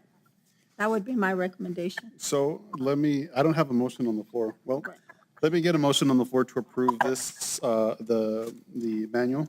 Oh, she's still going over the manual. Yeah, but if I want to document the amendment, What if we have more amendments? well, then we'll amend it as we go, no? As we go? Yeah, Okay. like that we can take action and be done with it, and then. On each one? Okay. Because so far, yeah, that's where we are right now, right? So at this moment, I'm entertain a motion to approve the Human Resource Manual 2022. Let me see, so we can make a motion to approve the Personnel Handbook Manual with Well, no, this amendment? no, Section 11. just the whole amendment, right now, excuse me, the whole manual right now. Oh, as amended, okay. No. The whole manual right now. With the corrections that she has proposed. No, not yet, just the whole manual right now. Huh? So I'm gonna get the main motion on the floor. Yes. And then we're gonna amend the motion. As we go the main- along? The Cut main off motion. whatever's not. Yes, But, Mr. Chair, we already have approved a Personnel Handbook. but this is gonna be an updated manual. So this is an update, It's an so you want a updated. motion to approve the updated manual Revised. This, or revised manual? Yeah. Is that what you want as motion? right, but I want the main motion, and then we're gonna change the wording in any of this in the document. As we Then go I'll along. entertain amendments to the main motion. Okay, As we that go makes along. sense. Okay, so I make that motion. So I have a motion to approve the revised Human Resource Manual 2022. Is there a As being second? revised. As being reviewed. So is that a second, or?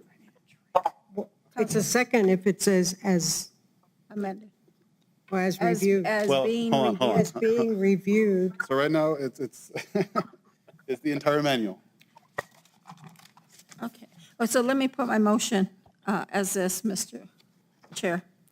So I am making a motion to approve the Human Resources Manual 2022 as being presented at this meeting. Okay.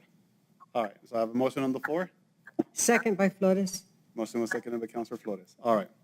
Now, I have a main motion. It's the whole manual that's being presented right now. And then, at this moment, I would entertain an amendment to, to delete under section 11, the third bullet, from public servants who wish to take, all the way down to supervisor, and then add, Keep the first SCRTD business. keep the first second, the first sentence, and then add, for the purpose of SCRTD business, instead of work. delete work or humanitarian reasons in SCRT vehicles is prohibited. Does that make So I sense? make that motion. So I have an Yes, amendment yes, it on the floor. Second by Flores. A motion has been seconded. Any discussion on the amendment? Already discussed it. Seeing none.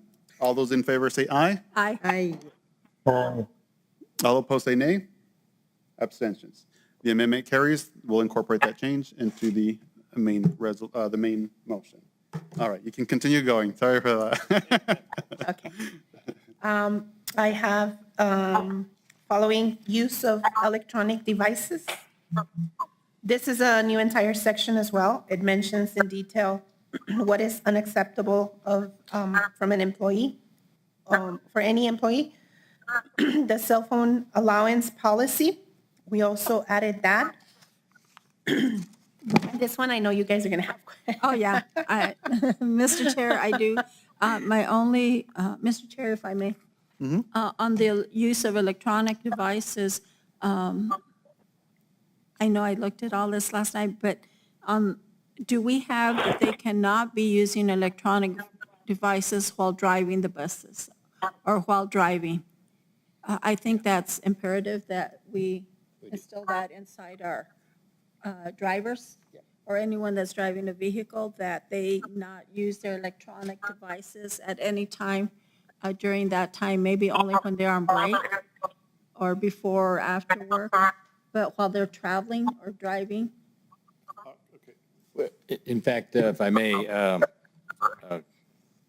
Mayor, we've been working on this for over a year. As we keep going, this is so organic. We keep making updates. So I know that even when we're done today, we'll be coming back in a year, in part because we have 2 audits coming our way, both from the state and the federal government. But to directly answer your question, yes, we do. In fact, we have an operator's manual as well as this. Okay. We replaced the cell phones for this purpose. We now have radios, which has its own issues and problems because they communicate on the radios, but they can do that verbally through their system. So yes, we do protect that aspect. We do make it clear that we don't want them using their phones. There's many opportunities for them to pull over and make a phone call if they have to.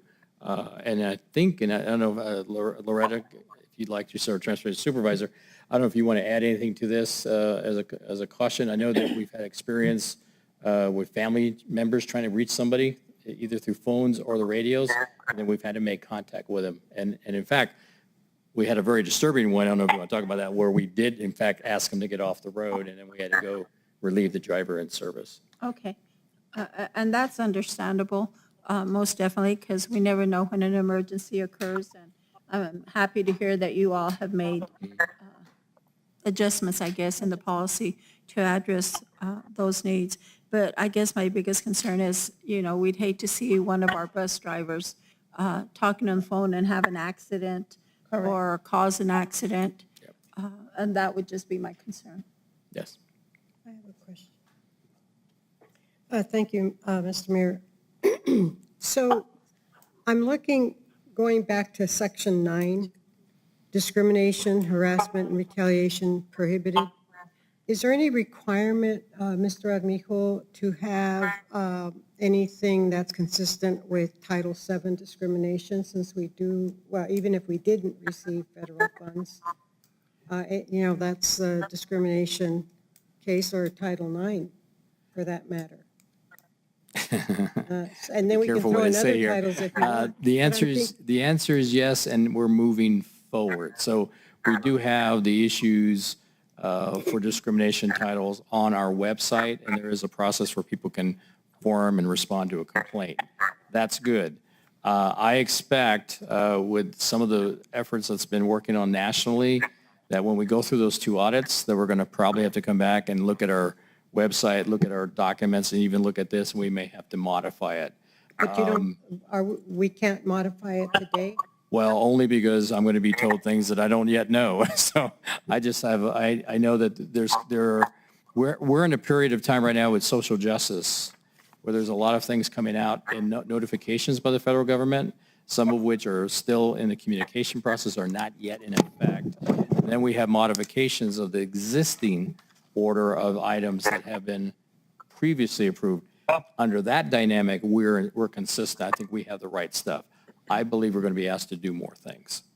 So that's why I'm saying, I think. This is Meiji Pally. Do you do any education for your employees on those issues of sexual harassment, racial profiling? We do, and Sarah, you might want to employees get an education program. Well, that's a different question than what I have right now. No, but you can't. Okay. But the issue is, to me, it's very difficult to, okay, if you're going to go after an employee, they need to know what they've done wrong. And so it should be part of your orientation. So that's my question. Yeah. But that's not what we're on right now. If I may respond to that. So yes, we do. We actually have, in pre-employment, we do have trainings. We have like little webinars where the employees are able to go through those processes in that training. We do have annual required training. We do follow up with our employees. During COVID, it was very challenging to do this, although fortunately there were some programs that were Zoom and webinar and related that we were actually able to tie in, and actually in some cases we expanded our training. We actually created a training curriculum that we do have a number of things that we do. What I'm always saying is, as good as that is, I think there's room for improvement, and that's something that we're addressing as we go. But they are provided with the minimal standards, and I think what we're trying to say is we're trying to do better than that. But Mr. Armijo, back to my question here on specifically on Section 9, is it inappropriate to put in Title 7 that all business shall be conducted between, the managers and employees, or language that effectively addresses Title 7 and Title 9? It's not something that we can do today? I don't know. I guess I defer that to Sarah. I know you looked at some of those things. Have you had a chance to look at that specifically?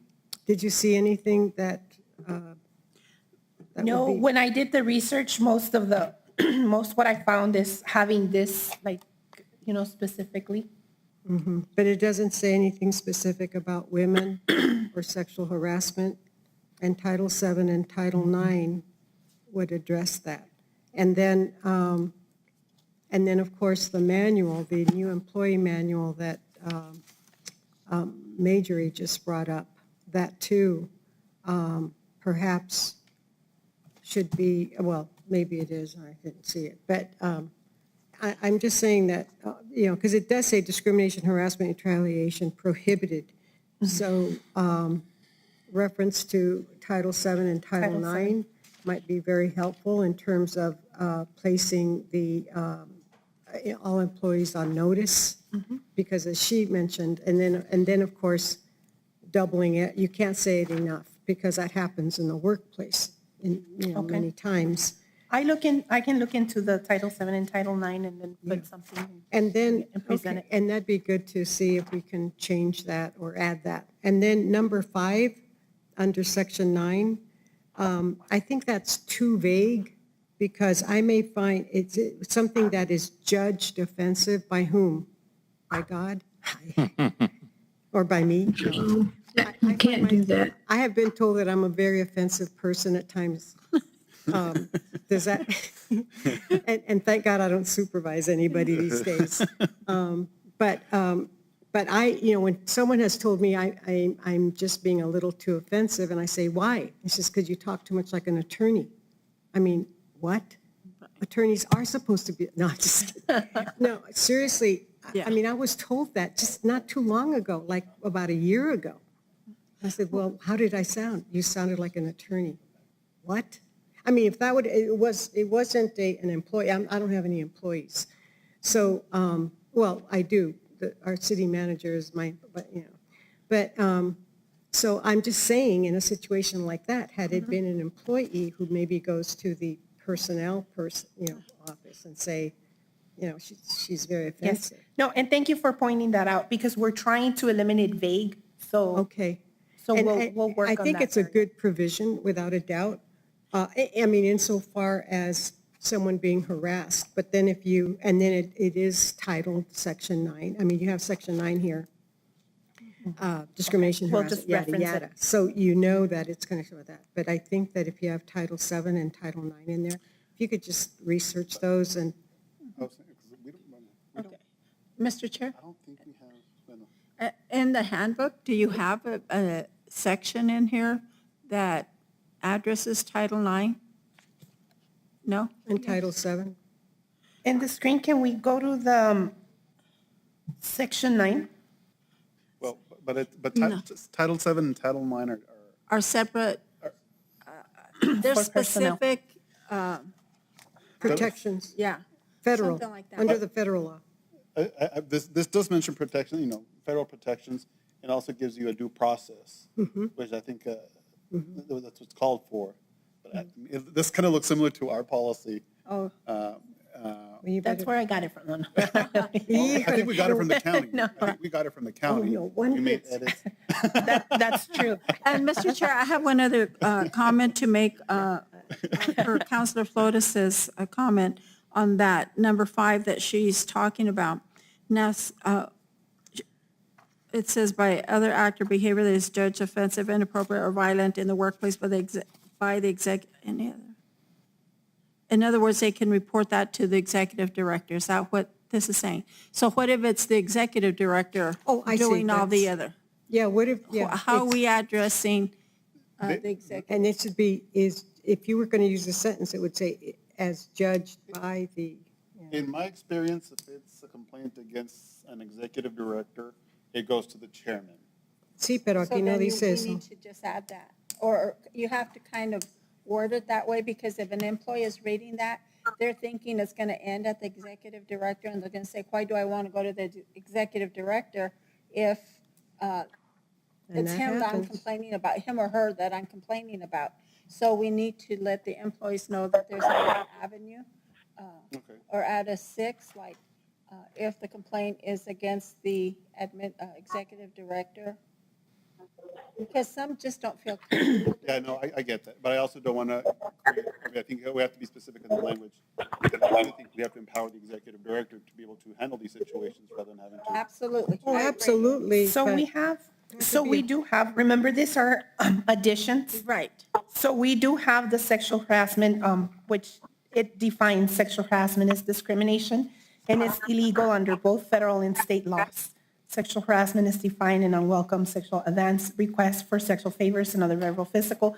So we have the whole, And then in the, if I may, Mr. Chair. A ver, pues ya aviéntese. Oye, pues ya que hablaste, gracias, very gracious. So in the employee handbook, is there provision there that they have recourse to go through an appeals project, just like the EEOC, Equal The Employment part- Opportunity Commission, which is, just to give employees protection against It does say, undue under treatment. complaint procedure, Councilor pas- Flores, qué página? on page 21 of 72 of the handbook itself, it does say additional, or any investigation. employee has the right to file a complaint with the New Mexico Human Rights Bureau, Department of Labor, and they have a phone number in there. The complaint of discrimination, harassment, or retaliation must be filed with these agencies within a certain period after the occurrence, and then it goes through the process. Because there's also federal recourse. There's. Thank you, son. Yes. Thank you, Ms. Vasquez. Thank you, Mr. Chair. The, Thank you, Mr. Madam. Chair, I do have, on the issue that you were talking about, Mayor, I know we have in our policy where it's, but I believe we have at the beginning where it's, okay, if there's any part of this that can be executed by the city manager, then it's, it goes to the mayor. I'm not sure if that has it here, so like that, you don't have to replace everything along the yes, document. perhaps when they have a grievance or something, it'll mention, or a complaint, it'll mention Like the an process. all-encompassing, right? Yeah. so Exactly, like- exactly. So like, At what point they can even come to the board. I'm not sure if you have it in your policy here. Okay, but that's all it was. Because I'm the one that. well, can you look and see, and if not, that we add that language, that we look, Well, then you can open it. that we go into another agency and see what the language is on that? So when the plumber comes, he needs to open it. So outside of your guys' side. Can I open it? A ver, so where are we? And I have one other I'm question. lost. Mr. Chair, I have one other, A ver, hold on, so where did we? Bueno, ya me fui para acá, a ver. Y yo me fui para atrás. you might have to. Yeah, mira, you're Okay, right. we're all over the place here. No, actually, it is To get EEO. this in order again. Yeah, let me pull up. That's EEOC. It's on there? Mira, page 2. So if I may, to try to help us move through this, clearly we do have several provisions for review, some of which touches on Title 7, Title 9. We also, make this more complicated, we also have our bylaws. And so the bylaws lay out what you do in the effect if you have a challenge and it has to go beyond the executive director. So it does go to the officers, not just the chair. So it's in a line of order based on what the chair wants to do. And so the chair can even do an ad hoc. I think that's a different provision that perhaps that should be added to this. And I think that solves a lot of what's not here. I'd like us to get through this today, because I do believe we're going to get a lot of free help from the state of New Mexico in September when they do the state audit.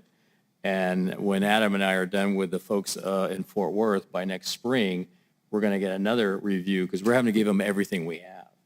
And so it's in our best interest, I think, to come back to this board within a year or sooner to take advantage of that. And then that's why I was saying earlier that I think we're going to get all these things looked at a little bit further so we can do better. I will say this, that compared to where we started a few years ago when we did this, when we had no manual, I think we've come a long ways. Right. We do have a much better thing. But I do think that separate to this, we do need to have perhaps, and we did this a few years ago, maybe 3-4 years ago, we did have some workshops on the bylaws. We probably should go through that again. I know every time I go back in and look at that or an interlocal agreement, I see things that I'm going, wow, okay, we're not necessarily doing that. Now, one of the things we did earlier today on the report and the PDF that's in there for that, that was one of the key things to do. But there's still other reports to be done. So I think what we have here is a good document, but it can get better. Right. So. Well, and I think, Mr. Mijo, as Councilor Flores just pointed out, on page 2 of the actual handbook, it does address the equal employment opportunity, and it does address, it prohibits discrimination based on race, religion, et cetera. So it is addressed all on there, and it's already on the webpage. And I think for clarification now, we just need to do the next step if they have a problem with executive director. And I think that's some language they can find easily at any one of a government entity. So, and I just have one other question. We're insured through New Mexico Municipal League, correct? Yeah. Correct. You can always call them. They have training available. They have the resources. They have the attorneys on there, and you can easily send them a handbook and have them take a look at it, and they will review it and come back with recommendations. Correct, Mr. President? Mr. Chair of the New Mexico Municipal League? The Municipal League. For president. Yeah, so I think that would be a good source. It's free, and we need to take advantage of that Yeah, it'd be great to have opportunity. another pair of eyes. Yeah, so, yeah. But I have one other question. That's what you said earlier, Mayor. On the personal handbook, on the use of cell phone use of the employees, and then for us to give them an allowance, I Cell phone want to allowance make sure policy. that we stress that once we pay that allowance, if there's any type of an investigation, your phones are confiscated, and anything you have on that phone is now up to being reviewed. And so the district basically, yeah. And our employees wanting to take that risk, I think is important for them to understand, because if there's a question on anything, they will be confiscated. And the reason I know too is because the league, AJ had mentioned to me that they've, no, it was Adam actually, who mentioned that they've had to confiscate phones, and some of the stuff that they have seen on these phones are really quite embarrassing, or things people shouldn't be seeing, other people than who it's intended for. So it no longer really becomes your personal belonging. It now is open to the public, and that goes for the public also. If they want to see records, all they have to do is a NIPR request, and you have to turn in your phone and your records for them to be inspected. So I just want to make sure staff is aware of that, because once you get that allowance, that is what's going to happen. Well, that can happen. That can happen, yeah. Yeah. I have to. I have Right. to, that's why I carry 2 phones. Yeah, my personal phone and my work phone. So just FYI. So, But- I don't know if it's something you all want to continue or not, but I just want you to be aware of what could possibly happen. Okay. Good. Did you want to finish that? Do you Sounds like you're done. do you want me to go over the You can wrap up. policy? No, I guess Is there more from the board? I guess she gave us the warning already. So Yeah, and so And I guess my other question on the cell phone use is, how many staff are we talking about that you want to give a cell allowance to? Is it It open would to be- everyone or just No, administrators? no. It's just whoever can be reached, like it's administrative mainly, and whoever needs to be reached beyond the normal business hours, because we are open weekends and we are open in the afternoon. So we don't close till like 11 p.m. So how many staff members, Mr. Chair, are we talking about? 3 or 4. Won't include me, so it's probably you 3 out there. You know, it may include, excuse me, if I may, it may include both our maintenance and our transportation person. So there's about 4 or 5 employees, but no more than that. If they choose to do that, they may choose If they not to. choose to. It's an option. Some people like having a separate phone, so the company's paying for it. I think it breaks both ways. It just depends on whether or not you want to carry 2 phones. I recommend the 2 phones as a pain in the butt that it is. It's easier to deal with. All right. Okay. And we also have a new section under cybersecurity section. We recently attended a webinar through the DFA, and then they were recommending to express, the cybersecurity section in our policy. So therefore, we didn't have anything, so we needed to add. So, my only question on that, what you have here is defines confidential data as, is that from the state or, because I know that's where those are the limitations as to what we can define as the confidential data. Well, it's delineated here on page 7 of the. Right, but is that more from what the state provides or is that in line with the state or? Federal. Where's that language? Where did you pick up that language? Oh, So it says SCRTD defines confidential data as unreleased classified financial information, customer, supplier, and shareholder information. These things here, is that language from the state or? correspondence, I believe I have several handbooks that I was going over. I have the counties, I have the city of Las Cruces.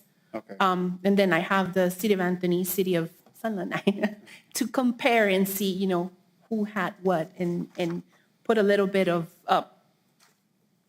I can come back and see because I have, it was just a lot of information. Because we are limited to what the state defines as confidential. Because, if someone files an open records request, they can get my address, they can Correct. get up to, I think, my bank routing number, they can get a lot of information from me, except for certain things, but that's, the state defines that. If you withhold that information, then we have a sunshine law violations. Okay. So I would just double check that. I think it's correct that there's certainly the state, and that's what we're following here, but I would imagine that when we do the federal audit, that we're going to be given some information, because I know the feds have put out a lot of reports under the Department of Transportation website over the last several years regarding this, and because of the federal dynamics and because of the issue of dealing with terrorism and other sanctions, that we're covered by that. I know that when I was in LA Metro and Rail, that we had to meet the cybersecurity of the federal government as well. So my sense is, that's what I was saying before, between these audits, we're going to be told things that we don't know today that probably will require us to amend this. And I'm okay with adopting this.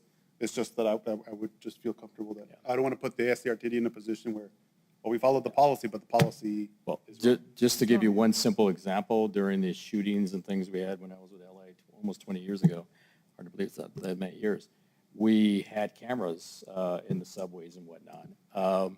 And so the feds came in, actually provided funding.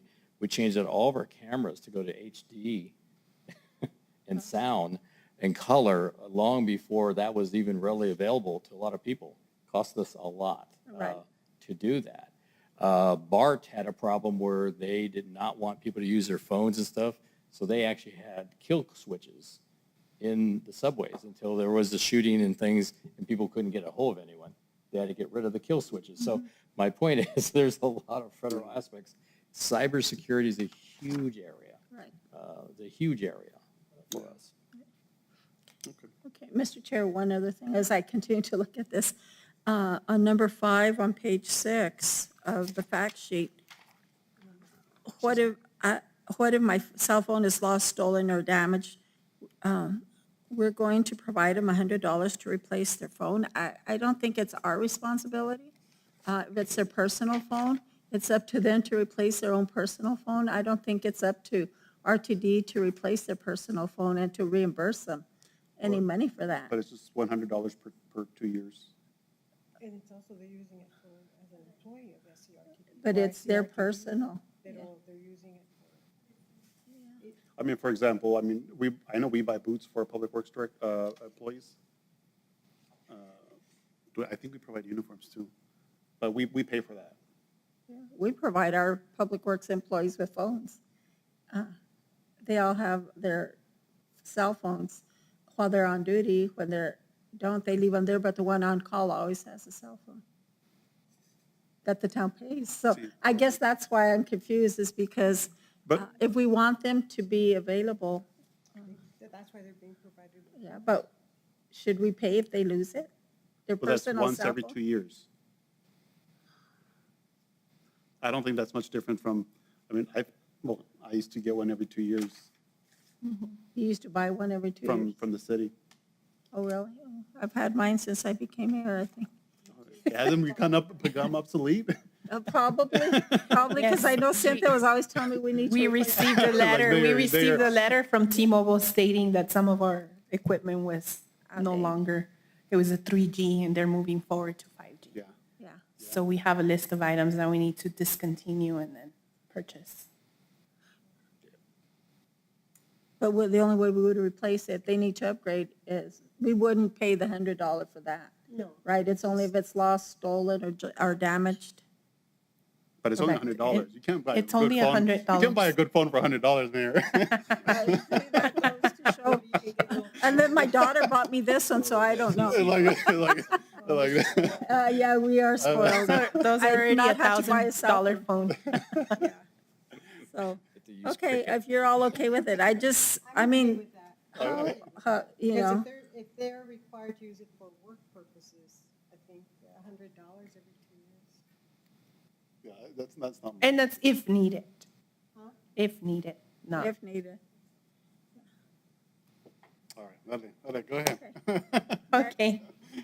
So going to section 13, leave procedures. We just felt we needed to explain a little bit more under the bereavement procedures and who are the immediate family members. Because you always have those employees who have a cousin or distant uncle and they're asking for the bereavement. So we just wanted to basically list the immediate family so that they can. I truly understand that. So. It's the second, third, fourth cousin down and they're my relatives, so I should have. And it's hard bereavement leave. because Yeah. they don't carry I've the never seen same them, last name. But I want to go to the funeral, yeah. 91st cousins. Oh, wow. And some of them live in Chihuahua, some of them live in. See. Yeah. No, I think that's a great idea. I think that's a great idea to. Yes, that was a very common Define. question that it was constantly asked by employees, so. And I think just when it says relationship, and you just put, for example, father-in-law or stepfather, mother-in-law. So are we going to go into in-laws like brother-in-law, sister-in-law? How far deep are you, or my ex-sister-in-law, my ex-father, brother-in-law? No. You know, I think the more specific you are, the better off you are. Well, I interpret that to read. It's your in-laws, like your brother-in-law, your sister-in-law, your That's what I father, interpret. mother-in-law. Or should we say current Current. in-laws? Must be current. Did you? It really kind of depends on where you want to go. I've worked for organizations in Southern California, especially Orange County, where it's very conservative. It was a nuclear family, period. Right. And that's Absolutely. very narrowly defined. And so the real question is, and I've asked staff, we should look at best practices. I get the sense that we go much further beyond that in this area, which I guess is fine, but as we get larger, it's becoming expensive. No, I hear you, what you're saying, because in our small municipality, we've had to revisit this and start shortening it because, I mean, they could go to everybody's. But I agree with what Mr. Armijo is saying. And, you know, coming from large families, I mean, that's just really open. What, the policy allows them how many days of bereavement? 3 days. 3 days? So if it's, Well, to be quite frank, the bereavement, I think that list is fine. The in-laws, I think it's a stretch. you're stretching it. Do you want to Yeah, cut the because in-laws? that could be your brother-in-law. It's a small family. But do you need the bereavement pay for that? That's the key, yeah. See, I mean, because here we're offering the bereavement pay for 3 days. I think the bereavement pay for this list right here is fine. But your mother-in-law, I mean, that's nuclear. To the children, it's nuclear. To your husband, to your spouse, it's nuclear. I guess you don't like your. No tengo suegra, so no sé. Well, I think, I think, I would just, would you be your mother-in-law, father-in-law? And just, I could see that being part of the bereavement leave, but that would be as far as I would go in-laws, Yeah, I think. yeah, that would be, I think that, I'm okay Because with it. Yeah, my mother-in-law or my father-in-law, and, yeah. Because I mean, would be because fine then with you're that gonna have to too. ask for proof of this, I mean, all these relationships. I mean, how do, I mean, 23andMe and, or what is it, Ancestry.com and like. Like, if you live in the city, everybody knows who's related and who's not. believe me, it's a small town. Yeah, small town mentality, but I They think will for tell the, you. for the purpose of, It's not. how do you, when you're saying submit proof of relationship to supervisor, what kind of documentation would you request for them to show? proof? Just some sort of the obituary, the little cards that they give, a little something to have on file to prove that, you know, this person attended on those specific days, the bereavement. Just Okay, well, I'm okay with it. That's not something I'm gonna lose Yeah. sleep over. But But I think that the I agree. 3-day bereavement pay for me is, okay, I'm okay with the father-in-law, I think mother-in-law. that's the standard. And for it. step-parents, and step-parents, what would be a father or mother, and then that list that's there. Beyond that, I don't think, No cousins, I agree. yeah. No yeah. cousins. Yeah, I agree. just father-in-law. I mean, if they want to take the days off, I'm assuming they can. Exactly. If they have the But time, they use- can, That they can use their, their own personal time off. Correct. I agree. Where are we on the first wife? Well, it could be with your kids.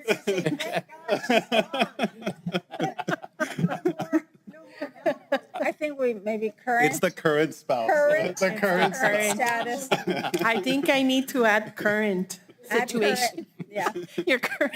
current mother and father-in-law, yep, I hear you. Wait, do we need that in a form of amendment, or?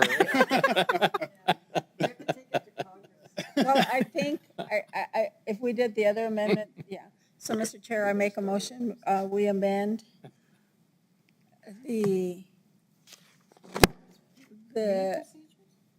section 13 under leave procedures, the section that talks about father-in-law, or the portion that talks about in-laws, and be more specific and add current father and mother-in-law And current spouse. and current spouse, yeah. Oh, you know what? You're right. You know what, this is not, this leaves include below the family members as well as corresponding in-laws. So corresponding in-laws would be The brother or the referring to sister, brother. So we'll remove the,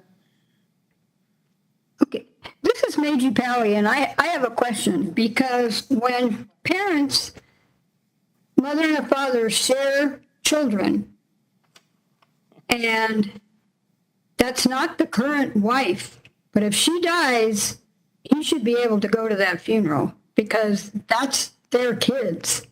And their kids are going to be there. So you need to be really careful. I've seen that situation arise where parents are co-parenting.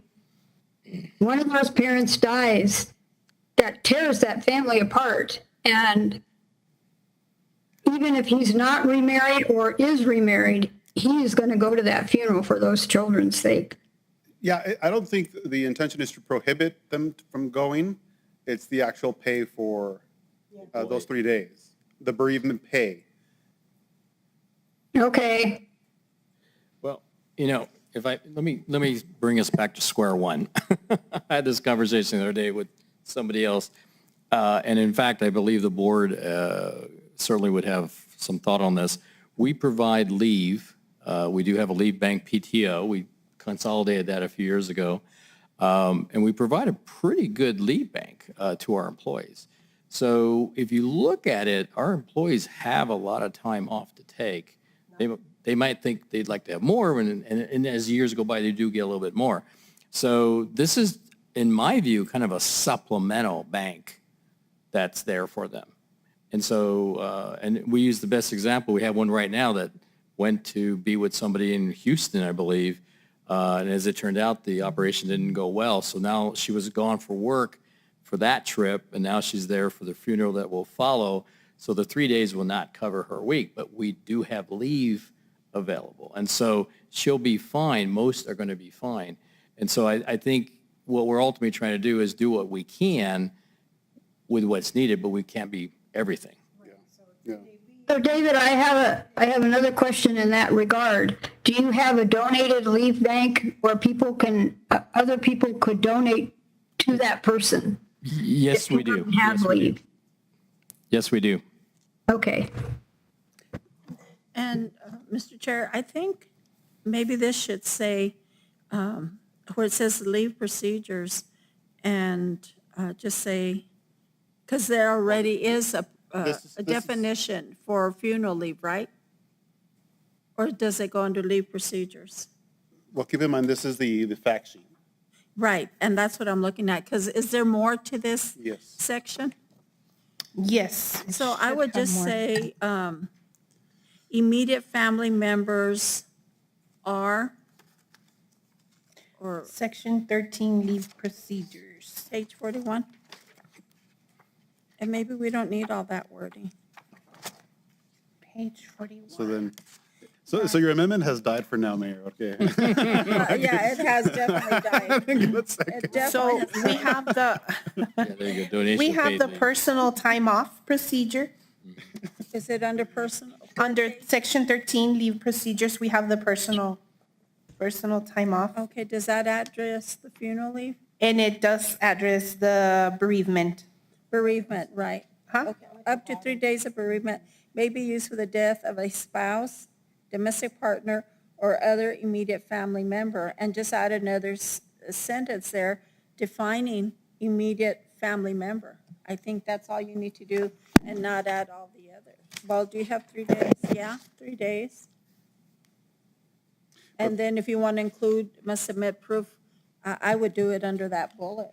It's under, it's up to 3 days of bereavement must be used for the death of a spouse, domestic partner, or other immediate family member. And then another bullet, employee must submit proof of relationship to supervisor to forward to the executive director with 3 days of returning to work in order to receive up to 3 days paid bereavement leave. And then it explains what could be the Or proof. just a definition. And I guess this, Well, what I guess, when it says this leave includes the below family members as well as corresponding, I guess that's the key word, like in-laws and step relationships, like perhaps father-in-law or stepfather, meaning mother-in-law and stepmother. So it's just that. Right. Or other immediate family member. And then I'm Because just how about trying to see. stepchildren? So I guess, Well, immediate. do you find it like redundant, like saying up to 3 days use for a spouse domestic partner and then explaining again, like in detail, like listing who, like your in-laws or your fathers, mother, and then spouse, sister, grandparents, mother, children, brother, grandchildren. father. I don't think it's redundant. I think it explains the limit. The And limit, that's- yes, yeah, and the that's, limit. that's It's the goal. limited to, To explain the otherwise- limit that one your question I- cousin and your aunt is not, considered. Yeah, yeah, but the one question I have, I don't mean to be morose or anything like that, but I mean, how many times can a person get 3? I mean, heaven forbid, but that does happen. So it doesn't limit the number. We have, in Handbook, we don't have any Yeah. limitations as to per Just leave it like calendar that. year Just or, leave it the way it is. Limited to one member. We can't tell Well, you only you. have one mother, one father, one. Oh, my God. This is getting so complicated. But I have Okay, 3 brothers, one now only 2. Yeah. So, I think But, under yeah, that I guess- second I mean, it's a bullet, benefit. It's, where it says up to 3 days of bereavement, unless you just want to put, I don't know, we have a definition page in the handbook. Do you have a page that just goes by just by definition? definitions, no. Because in our handbook, we do, we define things, and we have immediate family member, and it lists immediate family members. That's Mayor, I how need we a do copy it of in your our handbook. personnel do you handbook. include first cousins? Oh, no. Do you include aunts and uncles? Nope. Immediate family members are specifically what you have here, your spouse, your domestic partner, your Brother, parents, sister. How do you define it? Parents. so it goes Domestic? into children, definitions instead. children, Then how do you? prove it's a siblings. If you're not That's married. how we do it. Same-sex marriages would be provable. but I not guess married. we can look at another We way can to go clarify nuts. that instead of just holding up the process, because I'm going to See, have to yeah, leave I here feel like- shortly. Just because you have to. Yeah, leave? just because I do have a council meeting here shortly, guys. And so, I really have- mean, we yeah, can and I have a stop 6 right o'clock here meeting. and research it and bring it back and just get to this point. So can we, or can we adopt this today and then have them come back with amendments? Can we do So at that, least- so at Sarah, least- or how soon do you have to have this done? We can amend it for next meeting. Next meeting in August? But at least you can also forward this to whatever agencies that you're Ah. working with. I'd say Okay. give us 90 days to. Okay, to have a review by legal. But with this adoption, no? Or, And actually, you can go With through the adoption. league and get definition of immediate family members. They can help you. That's, Mayor, that's basically what I did. Oh, And I good. found out Thank you. every single one mentioned, all the specific ones that are here. We can come back this fall with that feedback. So at this point, But we've it'd be- already made It'd be an good to approve it amendment because and it's taken approved us a while to get to this point. just one amendment? Yeah, All right, we, so have the main motion on the floor. it. Right. which is, We already voted. We just have Which one one? amendment. Yeah, we We have the just main voted on the motion amendment which motion are we on? to approve the whole thing. That's where I'm at. And then just go back to amendments. See, no, her motion, yeah, I didn't hit the second, so that one. So are we doing an amendment to section 13, leave procedures, or? I think the direction is to take it and come back with the cleanup of that language, and then I guess a couple of the other areas that we've talked about. And then we'll revisit this. Right. Okay. But I am asking for them to approve today so that they can take this to Correct. the federal, corresponding federal agencies and even the municipal league, so they can amend that, and they can start working with this document as of today, or as of its I approval. agree. Okay.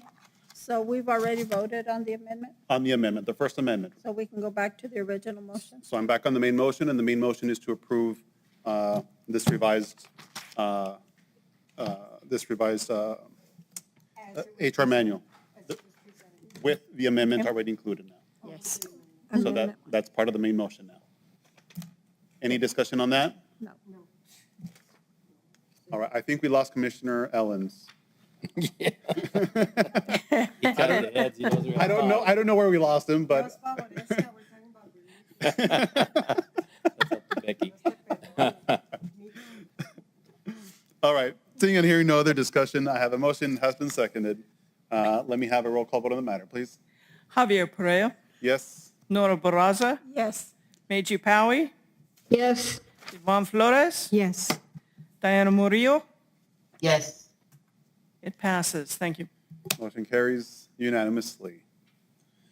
Item number 15, board comment. Mr. Chair, I Madam- just have one comment. Madam Mayor? I'd like to thank Mr. Armijo and the RTD providing service to our summer recreation program at the town of Mesilla. They were able to take a couple of field trips this summer due to RTD providing transportation. So we're sincerely grateful. Thank you so much. Actually, the person is Loretta Gallegos. She handled it each, I think she even Great. drove once. Oh, did you? Thank you. It was much appreciated. Thank you. And the other thing on that is we did it with an existing route, so we didn't actually have to add any more resources for it. Fantastic. Any other board comments? All right. Well, thank you. I missed you guys. I hadn't been here in a while, so. We didn't miss you, it was just There David you and go. me. We're But gonna- you have to I just adjourn. want to thank Adam too for our accountant for presenting.